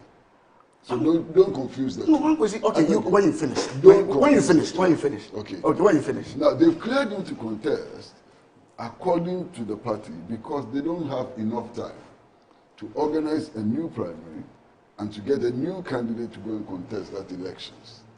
But as far as the vote buying allegations are concerned, he has not been cleared. I mean, that should be very clear. So don't depend on headlines. Headlines don't tell the truth. Okay. No problem. So obviously, let me just read this. Let me just read this just to enrich your submission. So I'm looking at the recommendations and conclusions, the committee's work. 1, having examined the evidence before us, including video footage, candidate statements on the public record, and submissions from all aspirants, the committee is satisfied that widespread inducement and vote buying took place during the Ayawaso East parliamentary primary of 7th February 2026. Now, these practices were not confined to a single campaign. Multiple aspirants engaged in the distribution of material goods and financial inducement to delegates. We note, however, that issues related to Honorable Baba Jamal were the most extensively documented by virtue of his statement and his status as a serving public officer. 2, it is important to state at the outset that our findings are institutional in nature. They are not directed at the character or long-term commitment of any individual aspirant. All the candidates are valued members of our party who have contributed in various ways to its growth and electoral success. The issue before us is not one of personalities but of process. 3, the distribution of items such as motorcycles and television sets to delegates on the day of a primary is by its very nature an act of inducement. it is neither necessary nor reasonable to suppose that such gestures have no effect on human conduct. The natural and foreseeable response to the receipt of a material benefit in the context of a decision is that it influences that decision. These inducements automatically created conditions that undermine the perception and integrity of a level playing field. Now, this committee does not suggest that every delegate who received such items was bought, nor do we impugn the integrity of the many who voted on genuine conviction. However, it is reasonable and unavoidable conclusion that gifts of this character and scale given directly to the voters prior to or in the course of ongoing elections were sufficiently substantial in nature to be construed as inducement. Now, the act of offering such inducement is itself a breach. It needs not be demonstrated that each individual recipient changed their vote. 4. The assertion that vote buying and inducement during elections are historical precedents and that Ayawaso East Primary should therefore be exempt from scrutiny is immaterial to the core issue. A political tradition is distinguished as ours. A political tradition as distinguished as ours must periodically reflect and recalibrate. Concerned members across all levels of the party have voiced grave apprehensions, and it goes on and on. Now, accordingly, the committee is of the view that the integrity of the process could best be protected by nullifying the results of the Ayawaso East constituency primaries. We recognize, however, that this recommendation carries significant legal and practical implications, including the fact that the NDC's constitution does not contain provisions for the annulment of elections. The Ayawaso East primaries was supervised and results certified by the Electoral Commission. The Commission's deadline for filing the party's candidate for the March 3 by-election is imminent. The determination of the appropriate course of action ultimately rests with the Functional Executive Committee or the National Executive Committee, for that matter, acting within the party's constitution in consultation with relevant authorities. We are acutely aware of the time, resources, and goodwill invested by all aspirants, as well as the over 1,000 delegates who participated in good faith. Any decision taken will affect committed party members who acted out of loyalty and conviction. It is therefore imperative that whatever course is adopted be clearly communicated as a step forward, as a step towards strengthening the fracturing of the party.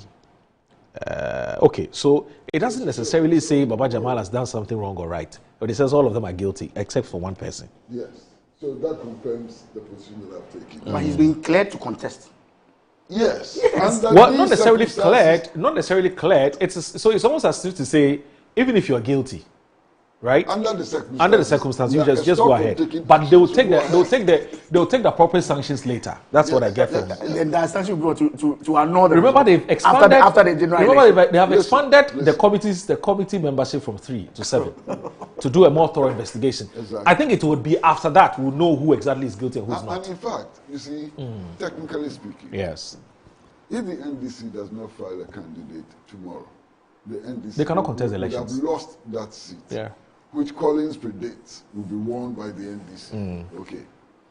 Now, if the NDC files a candidate tomorrow, whether it is Baba Jamal or not, it wins the seat.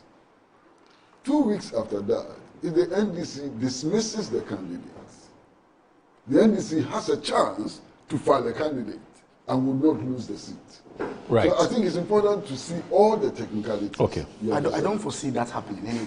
But no, it's a plausibility. I mean, you understand? But yes, I don't see that happening. But it's a plausibility. Yeah, it may not happen, but it can happen. Yeah, it's possible. Yeah, it may not happen, but it can happen. Yeah. So one thing is clear: Baba Jamal has not been cleared of allegations of vote buying. He has not been cleared. That is clear. Now, there's the second part of the submission of Honorable Collins that I find most interesting. He says that there's an establishment in the NDC. Establishment. And the establishment excludes the leader of the party. Because he claims that Baba Jamal is the preferred candidate of the national chairman of the party. Yes. But is not an establishment candidate. So what is the establishment? If the national chairman of the party is not part of the establishment, then who is the establishment? He's talking about Jubilee. So what establishment are we talking about? There's party and there's government. The two are not the same. The two are distinct entities. There's party, there's government. Is he saying that there's a conflict between government and party? Where is the evidence? Well, maybe relative to these elections. Master, don't let us confuse ourselves. Because we can end up completely confusing ourselves around this. No, that's all we say. What was it? The national chairman doesn't work at Jubilee House. So the seat of presidency, they have a candidate. And then you have the national chairman of the party, Asedun Ketia, also have a candidate. That's what he means. The primary is a candidate of the National Democratic Congress. True. Jubilee House does not put up candidates. Okay. That's true. If you want to challenge that, fine. No, that's Jubilee true. House does not put up candidates. Right. So whoever won the primaries will end up as a candidate of the National Democratic Congress. Right. And in this case, it is Baba Jamal. So if you're talking about an establishment, I'm struggling to find an establishment, an NDC establishment, which excludes the national chairman. An NDC establishment in which the national chairman of the party is a rebel. Right. Very strange, you understand. In any case, we have no evidence now to suggest that Baba Jamal was sponsored by Asedun Ketia. There's no evidence. Hearsay. No evidence whatsoever. The most important point for me is that vote buying, influence peddling and so on, undermines our democratic experiment. Yeah. And it does not matter whether it happens in the NDC or it happens in the NPP or it happens in the KGB and whatever. It is something that we need to take steps, to stop. Yeah. Now, its history is important in understanding the dimensions of the problem and how it is growing and so on. Yeah. But a commitment to change things cannot be constrained by history. Right. If you have a reset agenda, it means you are dissatisfied with how things have been happening in the past and you want to set a new norm. You understand? So simply arguing that it happened in the past and therefore a reset is impossible is to misunderstand the concept of resetting itself. Right. Okay. Whatever happened in the Ayawaso East constituency must be exceedingly worrying for all of us. Yeah. And whatever happened in the Ayawaso East constituency emphasizes the point that things have to change if we are seriously committed to the fight against corruption. If we are seriously committed to the rule of law, and if we are truly committed to nurturing a true democratic process, then whatever happened in the Ayawaso East constituency ought to be of concern to all of us. Right. And we should find ways of lifting up the game. Okay. All right, so take a break. We have to go now. I beg you. We have to go now. I beg you. When we come back, please give him the chance. Okay, yeah, give me a chance. It's important that is allowed. Yes. You're watching Good Morning Ghana on Metro Television. Please don't go anywhere. So, as we have been doing it always, on behalf of the majority caucus in Parliament, we are presenting 100,000 Ghana cedis to the wife and the children. Thank you. Thank you, Honorable Leader. On behalf of the family, once again, we want to say a very big thank you to all of you colleagues who have made it possible to be here this morning. In fact, as you are all aware, our late brother passed away on the 4th of January, 2026. And he was since buried the following day, according to Islamic rites. And a week later, the final funeral was held, and it was well organized at the National Mosque. His Excellency the President was here to mourn with the family. Her Excellency the Vice President was also here in this house to mourn with the family. And again, Her Excellency was at the funeral at the forecourt of the National Mosque. For those of you who couldn't make it, at least you've seen it on various platforms. So as for befitting funeral, by the grace of God, we're able to give our brother and colleague, late colleague, a very befitting funeral. The widow or the wife of our late brother is the one in the middle. It's obvious that is here. And if you care to know, she's in the house observing the Islamic rites, where she's contesting the seat. She has never gone out to campaign. Her team are on the grounds campaigning for her. But inshallah, Saturday, you will see the results. We are waiting for her in this night. We are waiting for her. We are waiting for you. Inshallah, she's coming. Yes. Thank you. Thank you so much. You can shake her. I thank you all very much. Today, the National Functional Executive Committee has finally cleared me to go and file my papers.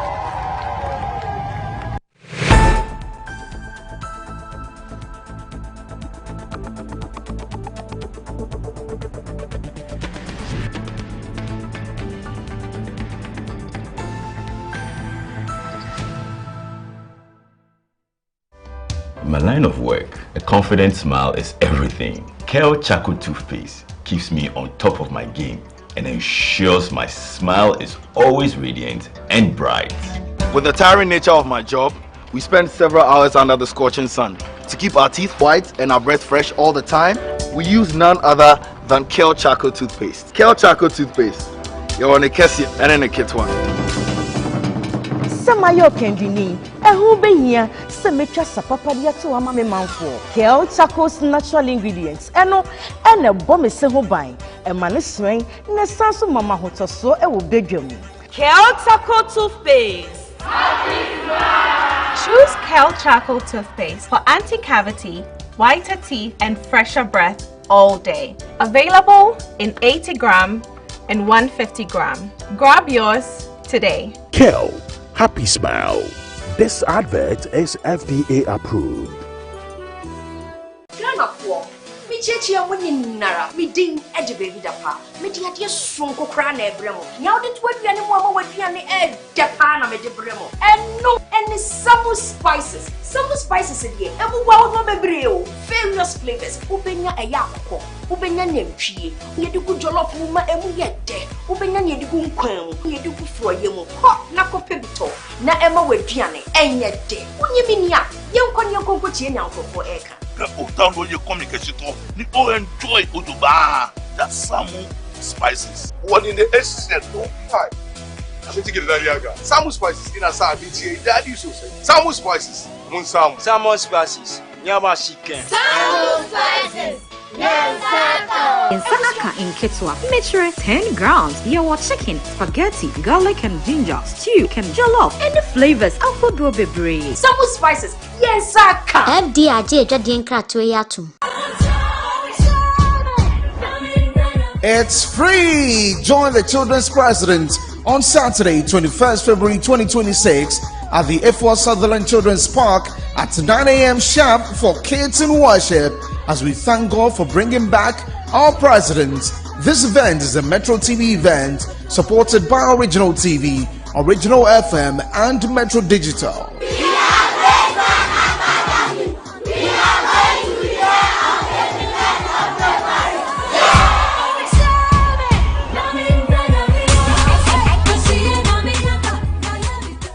Healthy soil is where every great harvest begins. At ACAP, we turn waste into wealth, producing rich organic compost made right here in Ghana for our farmers and our future. Whether you are planting small or big, ACAP compost improves your soil, boosts your yields, and saves you money. Even in your own home garden, give your soil life naturally. ACAP compost, from waste to wealth.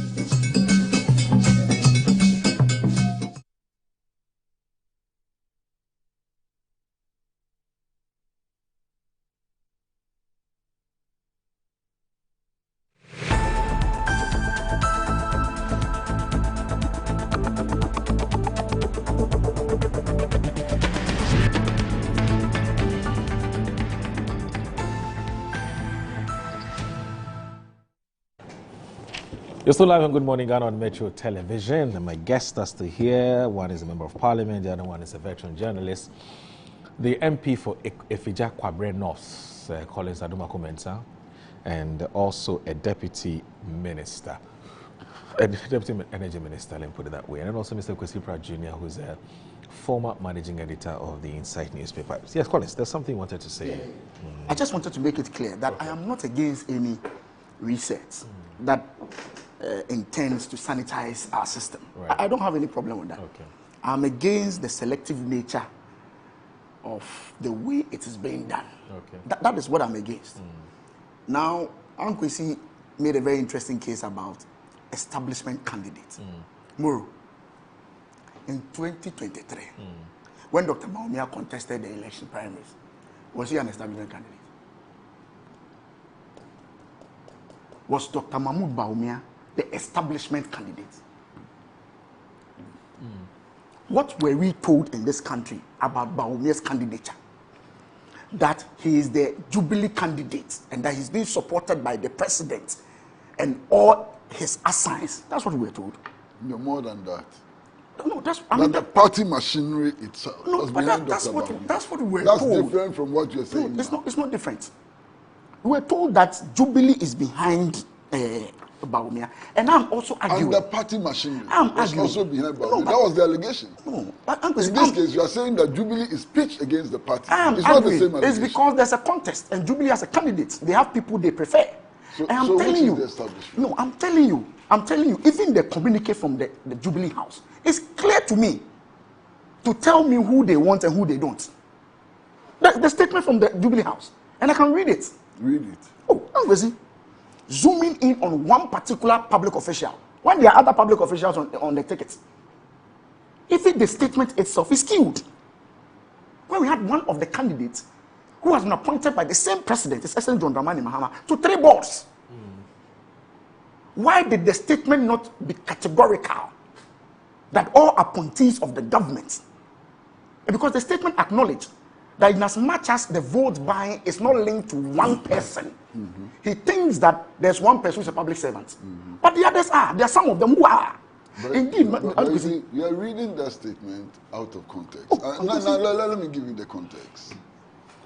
The party itself, through its general secretary, issued guidelines. And in those guidelines, the party before the Ewasu by-election primaries and so on had decided that by its definition, serving on the board did not count as a public position from which you have to resign 6 months before election. But the president, the president's letter is not in relation to the party's position. That if you are serving on 6, that's not it. I can read the president's statement did not make reference to that. The president's statement that in as much as all the others, the allegations is to all the others, it believes that there's a serving public servant. And I'm saying that the other public servants who are serving on boards. Master, there's a context. There's a context. On boards. Which I believe you deliberately want to ignore. The letter did not bring that context. Why was the letter to bring that context? When the General Secretary of the party had earlier on issued a statement clearly defining those who ought to vacate their positions in the context for primaries. Yes, and that definition had been done before. Does that include the ambassadors? The ones that were exempted were persons serving on board. So ambassadors were not supposed to were contest. Not so why was Baba Jamal clear to contest? Why was Baba Jamal then clear to contest in the primaries? Let me explain that to you. Yes. Let me explain that to you. You see, this is a by-election. Yes. And the by-election, you don't have 6 months within which to resign. If that is the case. Listen. So this is a by-election. It's an extraordinary situation, okay? Under normal elections, you have 6 months within which to resign. In a by-election, you don't have that. And that is why the conduct of a by-election and regular normal elections must be different. So, Ankwesi, if it is a by-election, no, it's not. If this is the case, as you are putting it, there is a special election, and therefore the 6 months ultimatum does not affect the ambassador, then it means the letter from the president should have also taken... It cannot affect anybody, not just the ambassador, anybody. Because you don't have a 6 months... So I'm saying that the letter from the presidency, the explanation then cannot be that because the woman is serving on a board, and the 6 months ultimatum from the general secretary does not affect board members, the letter should not reflect that. No. No, the party... It should. No, I'm saying that the party has defined public office. The party has defined public office. You may disagree with the definition. I disagree with the definition of the party. But the party has a definition of public office which does not include appointments to board.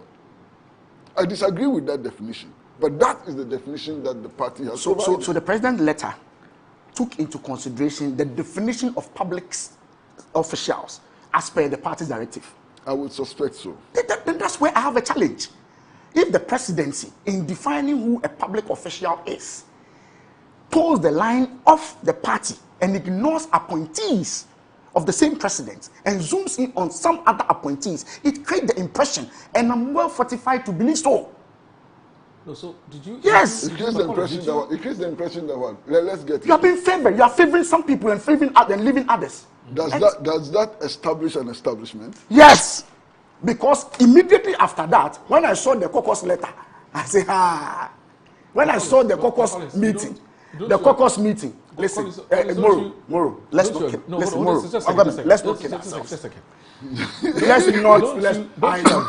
you agree that there must be some consistency, so that the same family, the NDC family, is not seen to be singing across purpose?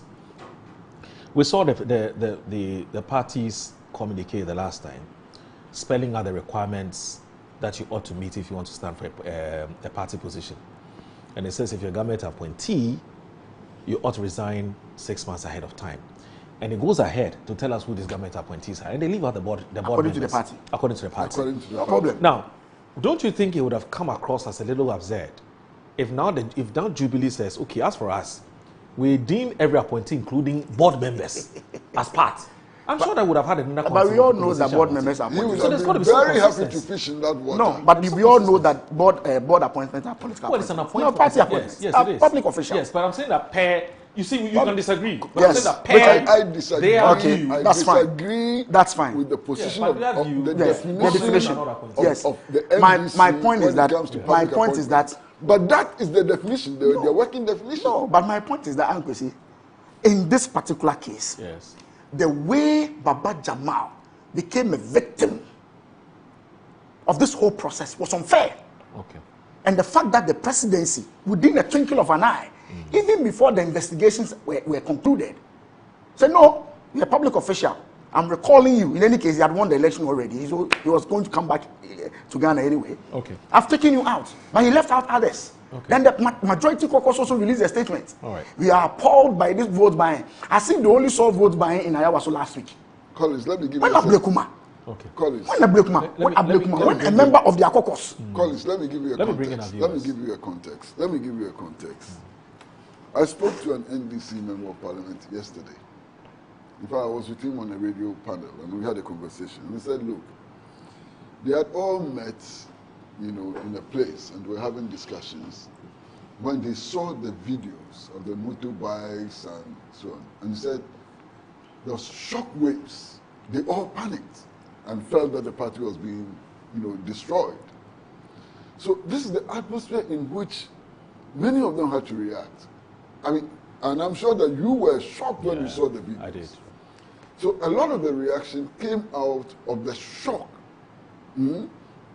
rather than a reasoned, rational, reaction. And that's a fact. You understand? So in evaluating some of the statements which have been made and some of the actions which have been taken, you ought to take into account the shocking nature of the videos. You understand? The shocking nature of the videos push people to take certain actions. In fact, I'm told that there was somebody even who was at the meeting of this NDC caucus who simply just walked out, couldn't stand it. You understand? I've seen many incidents of vote buying in our elections. I've seen videos and so on. But this one was particularly shocking. You would admit. But obviously, don't you think this one was particularly shocking? Yeah, I understand it. But on hindsight, don't you think that the statement from the presidency could have just taken cognizance of what had happened and then tell us that, look, we're going to institute investigations into what has happened, even though the party is doing theirs, the government will do theirs. And then anybody who is found culpable, including persons who are public officers, will be sanctioned. That would have been fair. Moro, you have the benefit of hindsight. Right. Not everybody involved in this process has that benefit that you, me, and Collins have. It's a fair point. We have the benefit and I heard of some of their hindsight. public Can I officials. finish? Okay, sorry. Can I finish? So, you don't blame people because we are not in the same circumstances and so on. As a matter of fact, if today I was in a position where I had to take a decision on this matter, I'll simply probably have made a statement to the effect that our attention has been brought to allegations of vote buying and so on and so forth. We've handed over the case to relevant state institutions for investigations, and that we would work with the outcome of those investigations. Thank you. But that is with the benefit of hindsight, which those who were taking the decision on the spell of the moment didn't have. You understand? And I think we have to. Yeah, I get it. But unfortunately for the people involved, those decisions that were taken on the basis of that limited information affected them. Yeah, no, of course. Yes, that's the point I'm making. Every decision that is taken at any time, with or without the benefit of hindsight, will affect somebody. Yes, because I heard some of the officials, party officials on radio, saying that the statement from the majority was, they say, was locusless.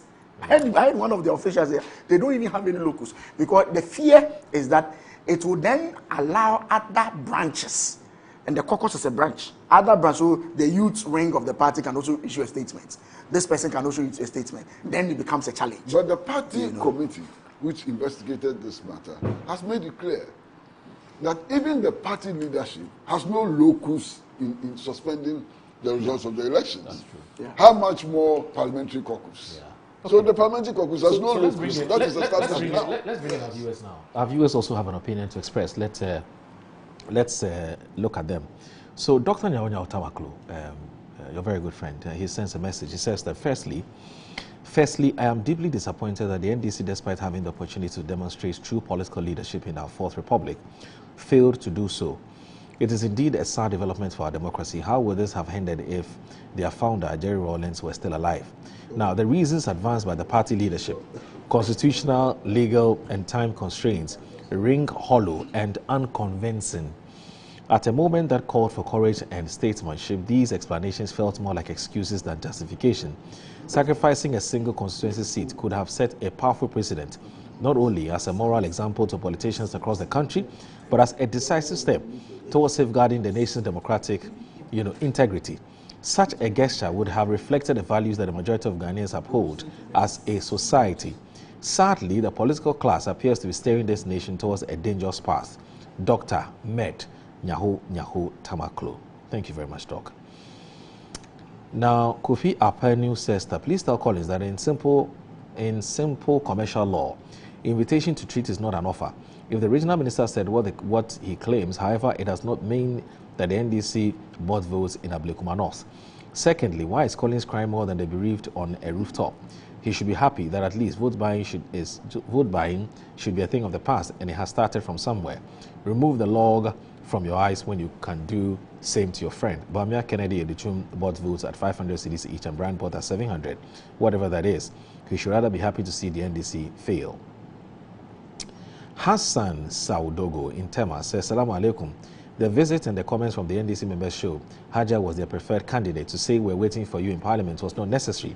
The most annoying is the comments from MP Odamte and my brother-in-law Yusuf Jaja as a Muslim. What moral reasoning is making Collins Adomako commenting on this vote buying issue? If all of us are thieves and the bigger thief speaks like the way Collins is speaking, it is worrying. Hassan Saudogo from Tema. Tafa in Amrahia says, good morning, my brother Audu. Today, we have turned ourselves into punching bags for Honorable Collins to be punching us left, right, center. Meanwhile, a few days ago, Collins was in his constituency sharing goodies on behalf of Dr. Mahmoud Bamia. But look at the way he's punching us this morning with no mercy at all. In fact, he had punched my stomach to the extent that I can't even eat my kinky this morning. But more, please tell Collins. He says, Honorable Collins has asked important questions about the two candidates who are also appointees, and they are still not being removed. And only Baba Jamal, a.k.a. Askolondo, who was dismissed. What's the sender's name? Oh, he's called Tafa. Tafa. Yes, he introduced himself as Tafa, and that's it. Now, Guy G says that monetization has become a common feature of Ghana's democracy. Today, there are no small or big elections anywhere. in the country, as elections of small associations and groups require some level of spending if one desires for leadership position. Now, the accusations of vote buying during internal primaries for the two leading political parties in Ghana, NDC and MPP, have become a cliche that Ghanaians are learning to live with. My regards to Uncle Kwesi Pratt, Guy G from Cantonment. Samuel Brian Boabin says that the vote buying incident in Ayawaso East has revealed serious internal divisions within the NDC. There's growing tension between Jubilee House at Abraka headquarters and the party's parliamentary caucus. Let's be honest, this practice is widespread. It would be disingenuous to pretend that politicians do not distribute TNT, television sets, and other household appliances.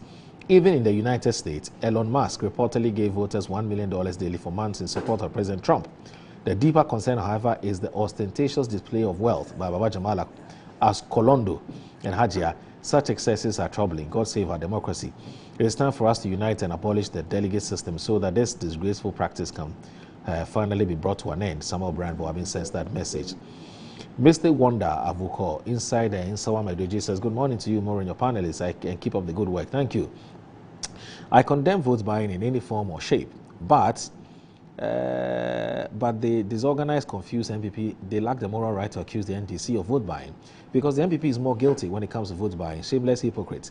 Ghana will be working again under the tried and tested President John Dramani Mahama, and he will always greet Mark Oliver. I don't know why he does that.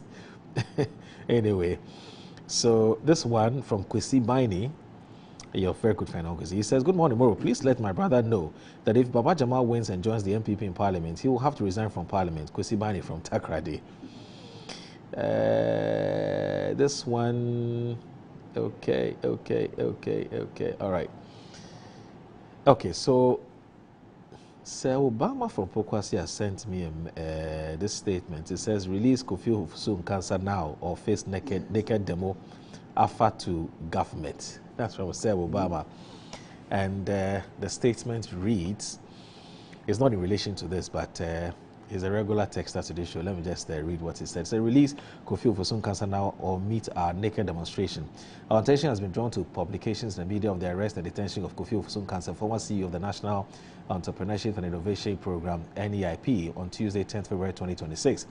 It is instructive to know that all attempts by his lawyers and family to reach him since Tuesday afternoon when he was arrested by operatives of the National Intelligence Bureau, NIB, have proved futile. Now, prior to that, his home was ransacked by the NIB operatives under the guise of a search without recourse to a warrant. Kofi's arrest comes on the back of a letter issued by the presidency requesting investigations into allegations he purportedly made on radio in respect of the sale of scholarship, something he has voluntarily offered to give evidence on for the security agencies. It must also be interestingly noted that NDC MP for Adansi Ekrofo, Honorable Joseph Azuma, in October 2025 made similar allegations of individuals selling SHS placement for as high as 30,000 cedis. Strangely, to date, nobody has asked the NDC MP to substantiate the allegations, let alone be arrested and detained, as has been done to Kofi Fosu of the MPP. The growing level of intolerance and flagrant abuse of power by the Mahama-led government and the weaponization of state institutions to harass and intimidate dissenting voices must be condemned in no uncertain terms. The government cannot ride on the back of unpopular arrest and detention of opposition elements to cover up its shame and dealing with the myriad of challenges bedeviling the country. The government should redirect its energies into resolving the cocoa sector crisis, where farmers have been swindled for months, opulent vote buying and bribery at Ayawaso East NDC parliamentary primary. The Gangantuan Galamsey loot at Amansi, unprecedented level of unemployment, phantom 24-hour economy promise, just to mention a few. We are by this press statement demanding the immediate release of Kofi Nkrumah. If the state takes the view that he committed an offense by offering to be a whistleblower, he should not be formally charged. He should be formally charged and arraigned and given a fair trial. Failure to release him would leave us with no option than to stage a massive naked demo at the office of the president. Naked demo? No, don't do that. I think that this statement should be enough. Anyway, Uncle Z, yes, sir. You know, last week you were here and you expressed your opinion about your opinion about the announcement by the majority leader that the Kotoka International Airport was going to be renamed and it was going to be given the name Accra International Airport. In principle, you said on this platform that you didn't have anything against that. the only issue you had was the reasons that was given. When Mahama Ayariga said that, look, the land is for the Accra people, it was for them, give it back to them and so on. You thought it was a bad reason, simpliciter. Now, subsequent to that, there have been all kinds of public commentary on this matter, and there's one that I found very interesting. I thought that I will just play for you to. Bright, if the video is ready, I want Uncle Sipra to watch this, because there's some matters that borders on history, who Dr. Kwame Nkrumah was, what kind of leadership he offered this country. The 1960 Constitution, was that meant to make him a life president? Issues about PDA, the Preventive Detention Act, and so on and so forth, and all the other matters that have come up. So I want you to watch this video and then let me know what you think about it. Please, let's watch this video. If you look at it critically, it's becoming very obvious that what all this is about settling political scores. It has nothing to do with renaming an airport. Really? It has everything to do with settling a major political part of our history, which is the sanctity and the 100% goodness of our first president and the illustrious Dr. Kwame Nkrumah. The point of the history is that since Nkrumah died, he has become much bigger than when he was alive. In the year 2000, the British Broadcasting Corporation, which did the survey, and in that survey, many of us as university students voted for Kwame Nkrumah because he was competing with Nelson Mandela, and Nelson Mandela was South African. And we didn't understand how the African story of the century can be told without the emasculation of colonialism and imperialism. And you can't attribute that to Mandela. The removal of colonialism, imperialism, and the fight against neocolonialism is certainly Nkrumah's fight. So we felt that it is actually unfair to compare Nelson Mandela to Kwame Nkrumah. We even thought that John Mensah Saba had done more than Nelson Mandela for Africa, but that's beside the point. So Nkrumah then ends up by the year 2001, 2002 as this ultimate political hero who has no blemish. Now, since 2017, at the outset of Akufo-Addo's government, he began to demonstrate a certain penchant for the history of Ghana. In his maiden independence speech, and this was the first time it happened on Independence Day, he almost gave a history lecture to the audience at the Independence Square, to the point where it was becoming very long. There has been some concerns then at that time about that, and I got personally involved because I attended a forum at the Socialist Forum to discuss these things on the celebration of 24th February, which is always the big day. 24th February is the day Nkrumah was overthrown. So this year, the overthrow of Nkrumah is going to be 60 years long. And it had always been planned by some of these actors that on the 60th anniversary of Nkrumah, let us restore Nkrumah's image 100% over Ghana. This Kotoka's name on an important edifice like the airport is the remaining last leg of the nemesis of Nkrumah that must be taken away, because they have been able to establish Nkrumah as the hero and the 100% hero since the BBC issue. Now, what we have been pointing out is that they started by arguing that Kotoka is a coup maker. Okay. And then that argument appears to be shifting. If you listen to Ambassador Kwesi Pratt, he was concerned that Mahama Ayariga is turning this whole thing into a tribal matter. That what is Zakra and what is all that? It's not about a tribal matter. It is about removing the image of some coup maker, as they say. Okay, you just talked about Arthur Kennedy, who then mentioned the coup maker thing relating to Rawlings. And then we also know about Franklin Kujo, who put up how Nkrumah's regime was murderous. What we would like Ghanaians to see, and at the end of the day, the government will make its decision. And then we will have to decide whether it's a political decision that we vote on the next time or whatever we do. But we have to, we cannot ignore history. We have to make obeisance to history. The history is that from 1960 up to the time Nkrumah was overthrown in 1966, he was a despot. He was not good for Ghana. He was terrible for Ghana. The 1960 Constitution, which Nkrumah put together, which I have in front of me, has Nkrumah's name buried in the Constitution, Article 10. Correct. Where it is talking about Kwame Nkrumah as President of Ghana. So it's talking about Kwame Nkrumah as President of Ghana in that Article 10. There's also a bit more. It is in this same 1960 Constitution that Nkrumah decided that there was an amendment to the 1960 Constitution in 1964. And if you look at the amendment, it will interest you to know that the amendments that was provided in the 1964 amendment included the fact that Kwame Nkrumah was now able to dismiss judges. Yes.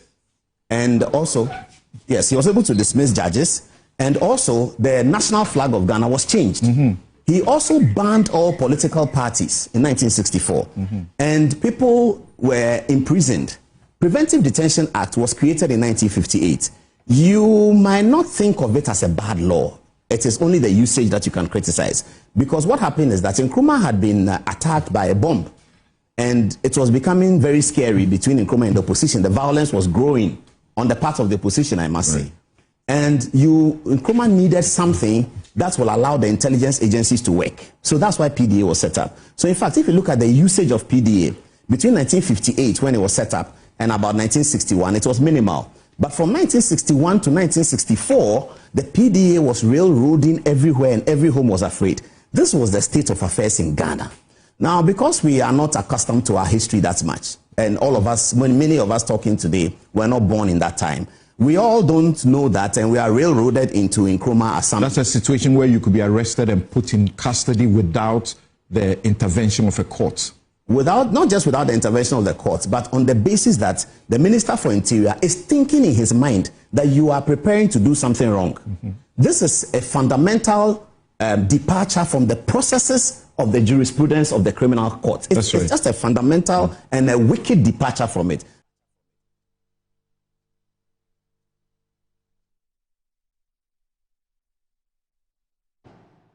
All right. Okay, so apparently you are the one behind the renaming of Kotoka International Airport, Socialist Forum. Are you still the General Secretary? Yeah, I am, but tomorrow, I mean, this is the second time I'm watching this clip. And I can't help but to feel pity for Paul. You know, I really feel pity for Paul Adumoche. I mean, his total disregard of facts is shocking. I speak with Paul. As a matter of fact, Paul is actually my relative. He's married to my cousin. Okay. And I speak with Paul quite often. Paul knows, clearly, he knows. It is not that he doesn't know. Paul knows that I have never been an ambassador. And Paul knows that I will never accept an ambassadorial position. And yet, he keeps referring to me as Ambassador Kwesi Pratt.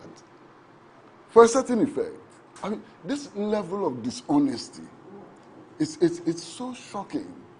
And it runs through all of his presentations. You know, I mean, this one fact, Paul knows that I've not been an ambassador before. I am not an ambassador. I would never be an ambassador. And yet, he insists on calling me ambassador for some effect. This is pathetic. You know, this is really pathetic. But let's put that aside, you know. Paul, on this claim, makes a claim that if Oliver Vomau had lived in the Nkrumah era, he would have been consigned to a prison. I think that's most unfair to Oliver. Most unfair. That comparison is most unfair to Oliver. What has Oliver done? All he has done is to criticize government and to manifest his disagreement with government. This is not what happened at Nkrumah. How many children has Oliver killed with grenades? So to equate Oliver to those who killed innocent children at the stadium and some places and so on is most unfair to Oliver. You understand? But that is for Oliver to deal with. It's not for me to deal with. That equation is horrible, clearly unacceptable. Okay. Now, there's a guy who has written a very brilliant article, and I recommend it to everybody. His name is Eko Nelson. I told you about him this morning, explaining all of this. What is clear to me is that we need to emphasize the study of history, especially by our leaders and public commentators. because Paul's presentation is an indication of the extent to which our understanding of history is warped and not based on facts. Okay. One, let's take the allegations he makes around the Preventive Detention Act. Okay. And he sees the Preventive Detention Act as an act of a tyrant, Nkrumah, who does not believe in the rule of law, and so on. Now, what is the reality? The reality is that today, there is no country in the world, and I emphasize that, which does not have Preventive Detention Act in one form or the other. So are we to say that today, all the governments in the world are headed by tyrants? If you take the United States of America, after 9/11, why? One of the laws which came into effect was the Patriots Act. You know that, and you, the two of you, should know that better. Yeah. What it does is that it allows for detention without charge and trial in situations of national emergency. The United Kingdom has the same law. Japan has the same law. China has the same law. Every country in the world has the same law. And these laws are the equivalent of the Preventive Detention Act, which was passed under Nkrumah. So you need to understand that very clearly. In any case, those who overthrew Nkrumah replaced the Preventive Detention Act with the Protective Custody Law, which in essence was the same as the Preventive Detention Act. Talk to the Nkrumah supporters, the ministers and so on, who were dumped into prison. Were they charged? Were they tried? No.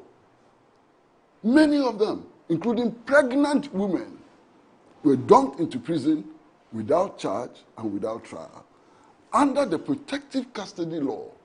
So let's look at the essence of the law. And if you look at the essence of the law, it was the same. Now today, and happily you are here, we are in a democratic dispensation. All of us agree. It has its defects as well. We are in a democratic dispensation. Take the 1992 Constitution. There are provisions in the 1992 Constitution dealing with national emergencies and the declaration of war.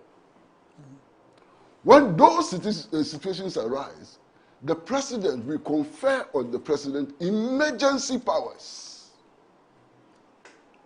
which enables the president to order arrest and detention without charge or trial because of the national emergency. Indeed, under Mr. Rawlings, I think it was in 1986 or thereabout, something very significant happened. The PNDC passed the Habeas Corpus Amendment Decree. The effect of the Habeas Corpus Amendment Decree was to make nonsense of the laws on habeas corpus. The law of habeas corpus simply says that if somebody is arrested and detained, you can go to court and the court can then order for the production of the person, the body of the person, and so on. Now, the Habeas Corpus Amendment Decree passed by Rawlings created a situation where all that the state had to do was to go to court and say that the person had been arrested and detained for national security reasons. Finish. Matter closed. This was under Jerry Rawlings in the 1980s and so on. Okay. Now, after 9/11, you know the number of people who were arrested around the world and dumped on the Guantanamo Bay prison in Cuba by the United States of America, without charge and without trial. Who was to argue that the U.S. was not under a state of emergency? Who made that argument? And who challenged the democratic credentials, the supposed democratic credentials of the United States of America? Did Paul and his cohorts challenge the democratic credentials of the United States of America? They did not. In any case, talking about the historical record, Nkrumah was in power for 9 years, and check this record. In the 9 years that Nkrumah was in power, where there were various attempts to kill him, to bomb him, there were killing of innocent citizens, including school children and so on. Do you know that only one person was executed? Check the record. And the person who was executed was Sergeant Ametewe, who had attempted to assassinate him at the Flagstaff House. All those who were caught for exploding bombs in stadium and so on, none of them was executed. This is the record of a tyrant, according to Paul Adumotri and his friends. The record of the tyrant Nkrumah is that those who tried to kill him, who bombed his house at the Malata market, tried to kill him and his mother, none of them was executed except for Sergeant Ametewe. And Sergeant Ametewe was actually convicted of the crime and sentenced to death by hanging by a competent court of jurisdiction. This is the record. In any case, the assassination attempts on Nkrumah, they began at a time when Ghana was a fully fledged multi-party democracy. So nobody can justify those assassination attempts on Nkrumah by reference to the 1960 Constitution. And so before 1960 Constitution, first of all, the first coup d'etat, which was planned by Awate, Aram Ponsa, and co., occurred in 1958. 2 years before the 1960 Constitution. So what was the justification for that coup d'etat? The first attempt on Nkrumah, I guess, was in 1957 or 1958, at the Malata market. You know, opposite the Malata market, there used to be a brick house where Nkrumah used to live with his mother, Nyaniba. It was attacked with bombs. You understand? There is the Lucas House affair. Lucas House affair is very, if you study our history, you cannot ignore Lucas House. There was a celebration of Nkrumah's birthday, and young people, young pioneer members and so on, had gone to celebrate. When they were leaving the celebration in a procession, opponents of Nkrumah dropped bombs amongst the children. They dropped bombs. Children who were celebrating Nkrumah's birthday. What crime had they committed? And the Accra Sports Stadium incident, where they dropped bombs on the Accra Sports Stadium, killing many school children, including Ya Asantwa, who only died recently, who used to live at Dansuma Estate. I'm sure all of you know that story. You know, under these circumstances, were we expecting Nkrumah to call his opponents and present them with bouquets of flowers and kiss them on both cheeks? What is this? By the way, this reference to the one-party state, that Nkrumah created a one-party state and so on, I refer everybody to the testimony of Joe Appiah, who was an opponent of Nkrumah. Joe Appiah has written extensively about the declaration of the one-party state. I read it last night. Joe Appiah says that Nkrumah invited him to the Flagstaff House for a meeting, a 3-person meeting. The 3 people who were in that meeting were Kofi Baku, Nkrumah himself, and Joe Appiah. And Nkrumah discussed with him the need to establish a government of national unity. And that government of national unity was to be led by Joe Appiah himself and Nkrumah. And they were to bring on board that government elements of the UP. It was a government which was going to be created by the UP and the CPP together. This is the historical record. It's available. I can send it to you later. This is Joe Appiah's confession. Okay? And that, in the course of this discussion, Joe Appiah requested that the meeting should be enlarged. So eventually it moved from a 3-member meeting to a 7-member meeting. And that Nkrumah left for Moscow on an official assignment and continued communicating with him. It was during this period that the intelligence found evidence of an attempt to kill Nkrumah and to overthrow his government. Listen very carefully. This is 1959 to 60. So it was on the basis of the plot to kill Nkrumah when he was trying to bring the opposition into government so that they could govern Ghana together, that the one-party state was declared without the opposition. The original intention was to build a government of national unity which brought everybody together. Paul doesn't have that history. He hasn't read enough. And I would advise Paul to educate himself. To be abreast with all of these different, strands and so on, and stop talking like an ignorant, I want to be very careful with my words. I want to be very careful with my words. Complete ignorance. And he displays this ignorance with confidence, bravado, and so on. What else did he say? What else did he say? The coup. Who organized the coup? It is not true that the 1966 coup was organized by Kotoka. That's another falsehood. Now, Moro, listen to me very carefully. And I said that last week on this very platform. I had the privilege of interviewing one of the architects or one of the people who we know was involved in the 1966 coup. And I interviewed J.W.K. Halley. No, A.K. Deku. I interviewed A.K. Deku. I told the story last week. And if you listen to A.K. Deku, the hub of the conspiracy to overthrow Nkrumah in 1966, the Ghanaian hub, was led by a Major Kwashi, who was a military officer working at the 37 Military Hospital. In fact, it was in his house that the conspirators met. Halley, Deku, and many others were recruited to join the conspiracy. Okay? Indeed, that coup was organized.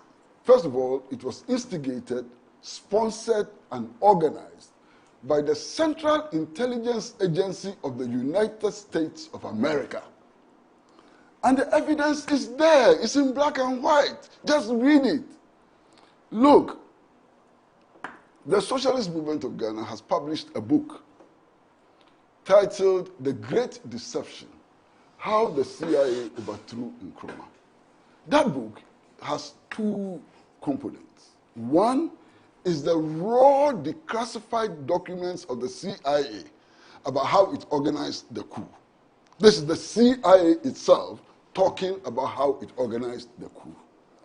And then there is commentary by persons who know, like Mahoney and others. And so, if you read that book, you are left in no doubt about who organized the coup and why the coup was organized. In fact, the coup was not organized because Nkrumah had become a dictator and a tyrant and so on. It's false. You see, on September 21, 1960, I think, the British High Commissioner in Ghana then, he was called A.W. Snelling. A.W. Snelling sent a cable to his home office, urging his home office to speed up preparations for the coup d'etat, and he wrote in black and white that it was time to get rid of Nkrumah, and that if they didn't get rid of Nkrumah, British interest in Africa would suffer. That was the only reason for the coup. Foreign intelligence agencies conspiring to overthrow a Ghanaian government because that Ghanaian government was committed to the protection of the national interest. Because that Ghanaian government was loyal to the resolution of the 1945 Congress, Pan-African Congress in Manchester, which has called on Africa to struggle for national independence, to control its own resources and exploit its own resources for the benefit of its people, and to build continental union, a continental union guided by the principles of scientific socialism. This is what the West was afraid of. This is what the West didn't want. This is why they staged the 1966 coup, and they themselves have commented on it. Beyond this, Paul should find time to read John Stockwell. John Stockwell. John Stockwell was one of key CIA agents who eventually rebelled and has written his account of why and how Nkrumah was overthrown. Then there's Philip Aggie. Stockwell, of course, died in exile and so on. But there's also Philip Aggie, whose accounts are clear about how the coup was organized, who organized it, and so on. But beyond that, it's also the book. It's called, the title of the book is JFK, Ordeal in Africa. And that book was authored by Jack D. Mahoney. Jack D. Mahoney was the son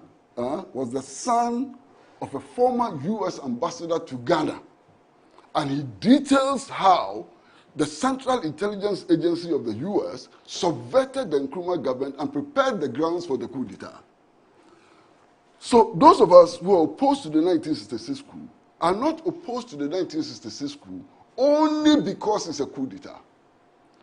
We are opposed to the 1966 coup because it was a manifestation of a Western intelligence conspiracy against the independence project, against the national aspirations of African people. It was a subversion of Ghanaian sovereignty.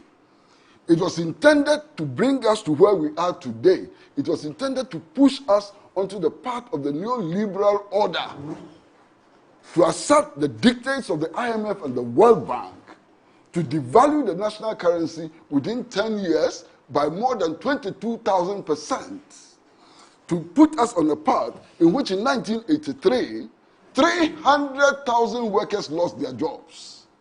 This is why we are opposed to the 1966 coup. It is not for any fanciful reason, and so on. In any case, Moro, Paul claims that it is the socialist movement of Ghana which is behind this move. Of course, the socialist movement of Ghana condemns the 1966 coup and everything else that arose out of the 1966 coup and so on. But that movement has not even issued one statement in its 30-year life calling for the change of the name Kotoka International Airport. Not one statement. I don't know where Paul is getting all this information from. You understand?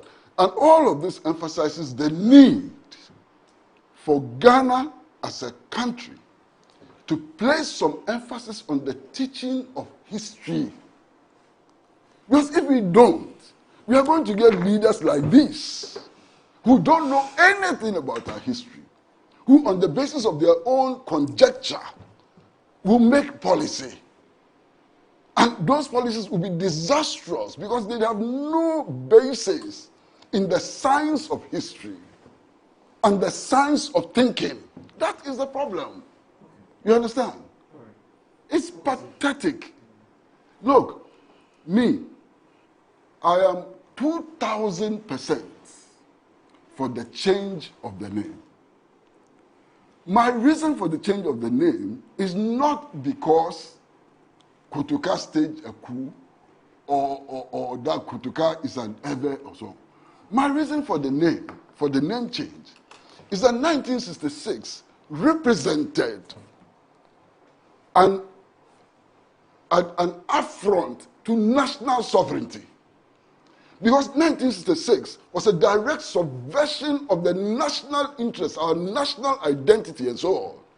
And we cannot honor the day in which a foreign power and its allies decided to overthrow a popularly elected government in Ghana. That is my point. And you see, for those who talk about repression and so on about Nkrumah, their knowledge of history is very weak. Look, me, as a child, I was a school-going child. I saw, with my own eyes, I was not told, I did not read it from books.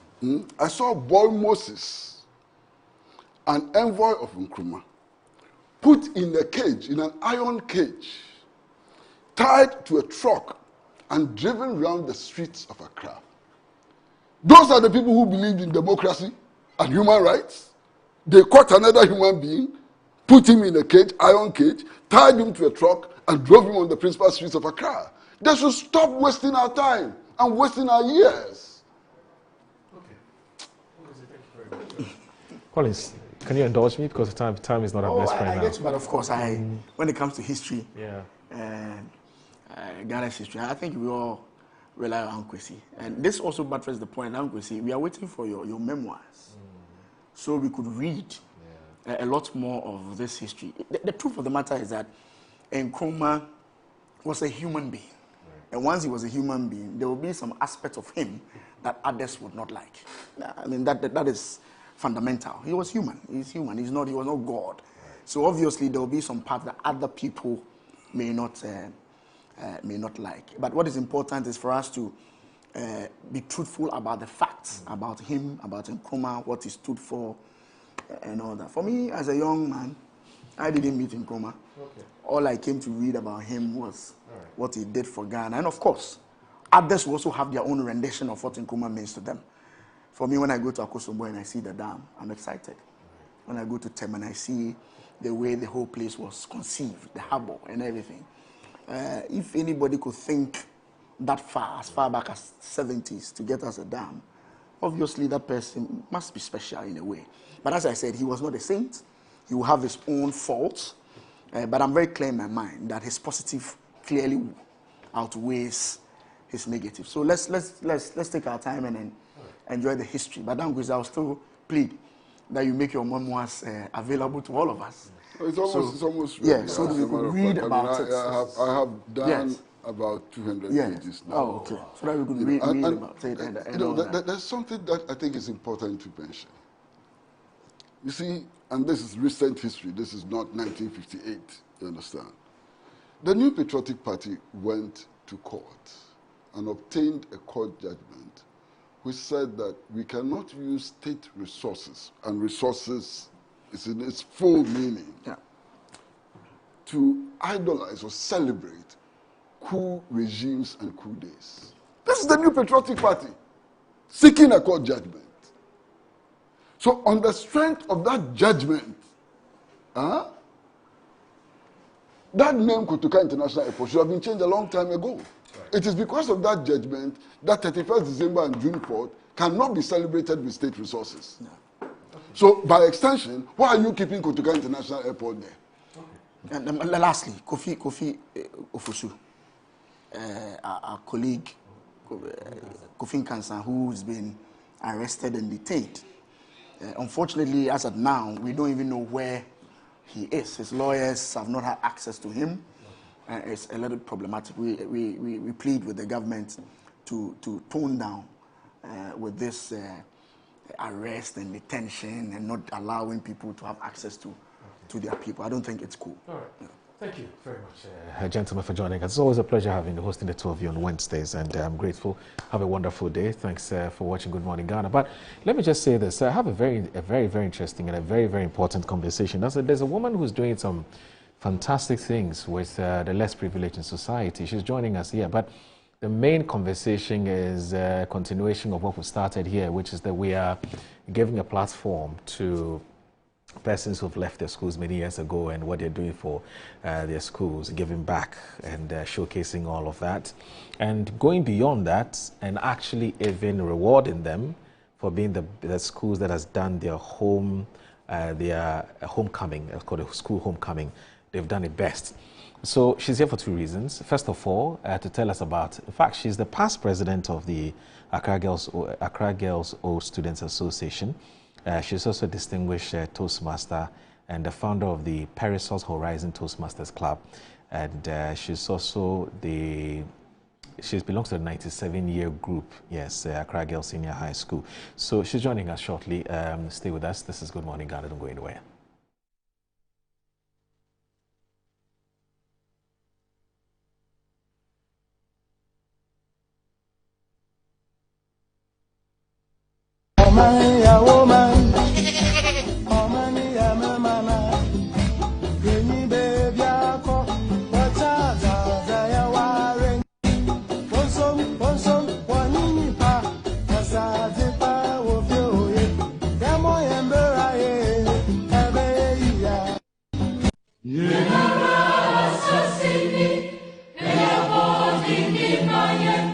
Moja na nanum shebu nyani so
Well, call it the extended version of Good Morning Ghana. Yes, important because we are still in the mood. It's called a school reunion and homecoming. Sorry, school homecoming. Let me put it. It's not a school. It's just school homecoming. Apologies for that. And they were joined this morning by a lady who was part of the 1997 Accra Girls, old Accra Girls students. She left school in 1997. That's the point I'm trying to make. Now she's here to talk to us about, first of all, why Accra Girls has decided to be a part of this wonderful, fantastic initiative by the Ignite Media Group, called Metro TV, and that's with the Ignite Media Group. But also more importantly, some of the initiatives that their year group have started, some of which, some of which they're continuing, something that was started by the previous year groups and so on. So there's a lot to talk about. Now, Patricia Mensah Lakai is, as I said, a new student of Accra Girls Senior High School, 97, and she's a two-time DTM, which is Distinguished Toastmaster, and a founder of the Perisos Horizon Toastmasters Club. Good to see you. Good to see you. And, good morning, and good morning to your listeners and viewers. I would like to, first of all, establish that I'm here on behalf of the Accra Girls Students Association National President, Madam Beatrice Oforiwa Adedese, and I'm the National PRO.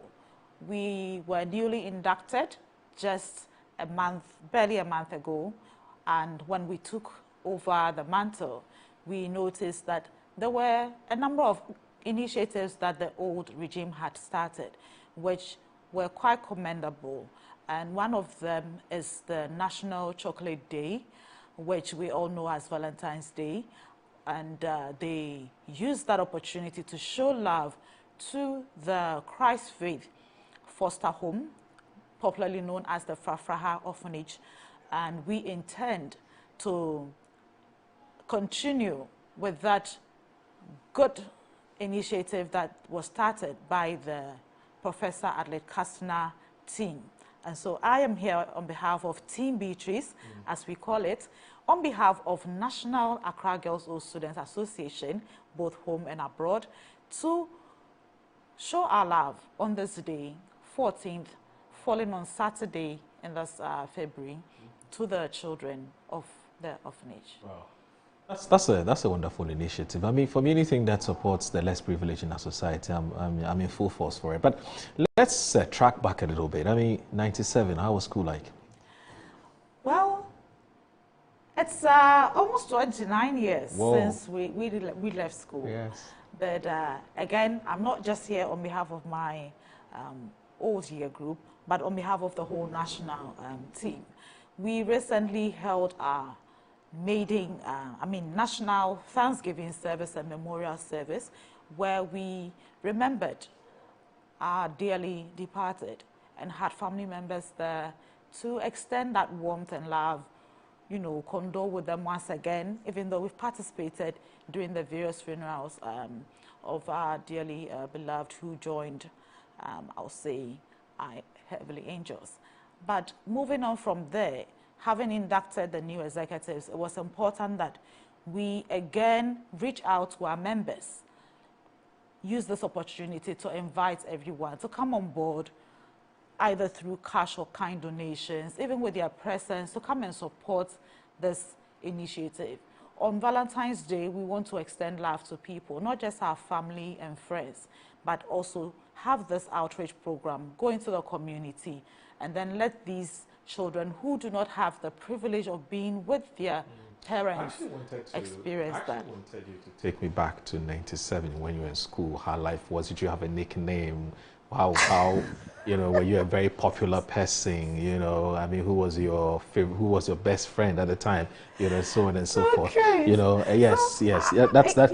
Take us back to how life was like. I'll touch on my dear friend Anita Nanawade. She felt at the time I was very sophisticated in her words, and so she nicknamed me Auntie Sophie, and that was my nickname back in school.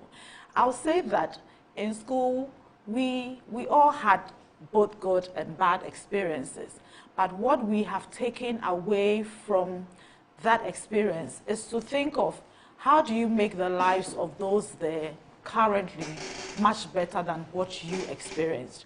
And so any opportunity we have to go back to our alma mater, to show them love, to give them things that probably in our era we couldn't get that, you know, opportunity to enjoy those privileges, we're able to extend the same to them. I'll say that even going back to school, through career guidance, coaching, letting them know what is possible. We have a lot of Accra Girls' School students who are in academia. Some are high court judges, some are lawyers, some are doctors, nurses, teachers. All of us going back to school, business, you know, women, entrepreneurs, it just inspires them.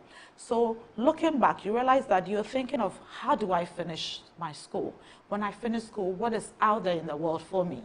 But when, as all students, we go back to engage with the young ones, it shows them what the future can be like. Has anything changed? When the last time you went back to school, has anything changed compared to when you were in school in 97? Okay, so obviously the numbers have increased. In our time, the numbers were not as much. And well, this is the point where we always, as all students, want to come in, engage even corporate Ghana to come in and support, because there's the need to increase infrastructure, there's the need to improve even the resources that are currently available. Is it with library projects being extended? Even currently, as Agosa, we're hoping to have our Agosa house, you know, built, a place where all students can easily walk into, engage with our stakeholders, have our paraphernalia, meetings, etc. But has that kicked off? We have started from the old tenure, and in this new tenure, we're hoping to complete it. And so we are appealing to corporate Ghana. If you also have your corporate social responsibility, looking to partner with an old girls' school. You know, in this era, you want to make sure that you're not just empowering women, but supporting girls. So whatever it is, whether with STEM, helping our National Science and Maths Quiz team, or whether in the arts and vocational, whatever way you are able to support Accra Girls' School students, we're more than happy to collaborate with. Now, is this a Agosa clubhouse which you intend to build? Is that supposed to be like your biggest legacy? Is that your biggest legacy for 97-year group? So for this period, I'll say that 97 would mark our 30th year next year. You mean 2027? Exactly. 30 years. So this opportunity that we're having is on behalf of the whole National Agosa. So I'm just here to represent what we call the NEC. Not just your year group. Exactly. Okay. So we're here to represent the National Executive Committee. And so we're hoping that if we have Agosa House, in fact, it would be a big legacy, because it would help us have a place where all students who even have additional initiatives or support come in and then be able to have someone attend to them. Because we don't always want to, as it were, inconvenience the students already who are struggling with infrastructure, having to use the assembly halls, their classrooms, etc., to have meetings and all of those. Okay. And so we're hoping that as we show love to the Frafraha Orphanage come Saturday, others would join hands together with us in marking this day, and beyond that, coming to support Accra Girls' School students, especially to build our Agosa house. You know, we have an initiative here, and that's where I end our conversation with you, where we are giving platforms, so we're giving spotlight, we're giving some more visibility to the things that you're doing for your school. What do you think about this initiative? And we actually, we'll be examining, we'll be looking, we'll be assessing the schools that have done what I'll call the best, you know, homecoming, and we'll support them with all kinds of things like bags of cement and so on. Like, for instance, you want to put up an old schools clubhouse, we can support you to put that up if you came up tops this year, for instance. I mean, what do you make of that initiative? It is a great initiative because all students associations need such platforms, and to bring it into that friendly, competitive, you know, atmosphere where, yes, everybody would like to come up and be tops or bring out their very best. But in the end, we want to look at the impact again. How is that going to impact the lives of the students as well as the old students? And so we're looking forward to being part of it. And I must mention that Metro TV, we know, is going to help cover our events on Saturday. So we do appreciate that. And we hope that this initiative that you started would indeed lead to greater things, not just for Accra Girls, but then for all other student associations. So this initiative also means it's a call to action, isn't it? I mean, your people are watching you. I'm sure you want to talk to them and tell them that, look, now the world is watching. Exactly. So that's my... They're watching you, so please talk to them. To all Accra Girls, all students, both home and abroad, we are calling upon you. In fact, I must say thank you to all those who have contributed in diverse ways. We have seen the cash contributions, we've seen the kind contributions on the platform, but like Oliver Twist, we're still asking for more. So please don't stop, let them keep coming in, and we're hoping that come Saturday, we will also have your presence being there with us, rocking a lovely Agosa t-shirt. Even if you don't have it, please rock your t-shirt, come in with your scarf, let's go there and let the children and those in the home who are helping them to also feel love, enjoy that day and beyond. It's going to be impactful, it's going to leave a very good memory on them. And we're going there to counsel them as well, to let them know that their station in life currently is not the end. We were in school some time back, not knowing how the future would be. Okay. But now we have so much to thank God for, and it's important that we share this with them to inspire them, give them hope, and show them love this Saturday. Okay. So I look forward to seeing all of you. So Accra Girls, when we say Accra Girls, what's the slogan? We say progress. Progress. Agosa. Progress. Okay. So Agosa. And I know wherever you're seated, you're shouting progress. What's your school ode? Do you still remember? Your school song, do you still remember? Our school song, yes. Oh yeah, let's end with that. Oh, we have time? Yeah, we just have 30 seconds. Okay. Yes. So let me put the tune in my mind. Accra Girls Secondary School, thou my pride, my greatest pride, that which thou expect of me, I'll do it with my might. With all aspects of school life. Now I want to go into the two. In all aspects of school life, I shall try to do my best. A shining example I must be to my friends. I've put in a little blend of the first and second stanza just to hammer in on some of the words that really touch us and inspire us, not just to live our mottos of purity, honesty, and then loyalty. All right. Thank you. Patricia, thank you very much for your time. It's been wonderful talking to you. This is where I end today's edition of Good Morning Ghana. My name is Audu Moro. Thanks for watching the show. Have a good day. Thank you very much. Bye-bye. Bye.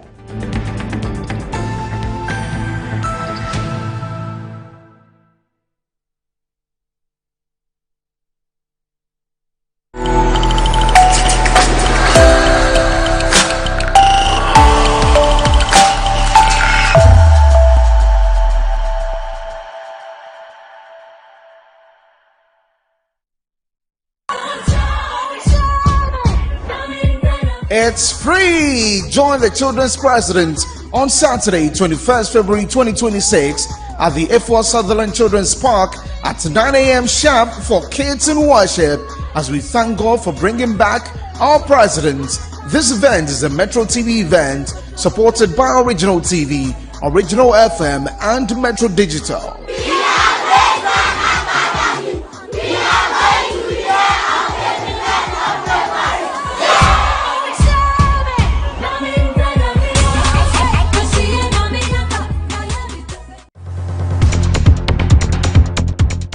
More than 80% of global trade is carried by sea. Most of the products we consume daily travel through ports, making them a key link in the global supply chain.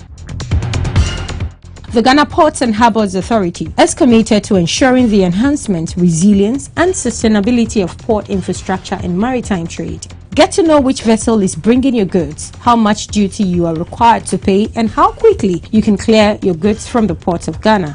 We ask the relevant questions and elicit responses from the appropriate authorities. We interact with you via our social media platforms and put your queries across to the expert. Iron Port shows this and every Sunday live on Metro TV at 5:30 p.m. Iron Port is proudly brought to you by and powered by the Ghana Ports and Harbours Authority. Iron Port, transparency in doing business and building nations.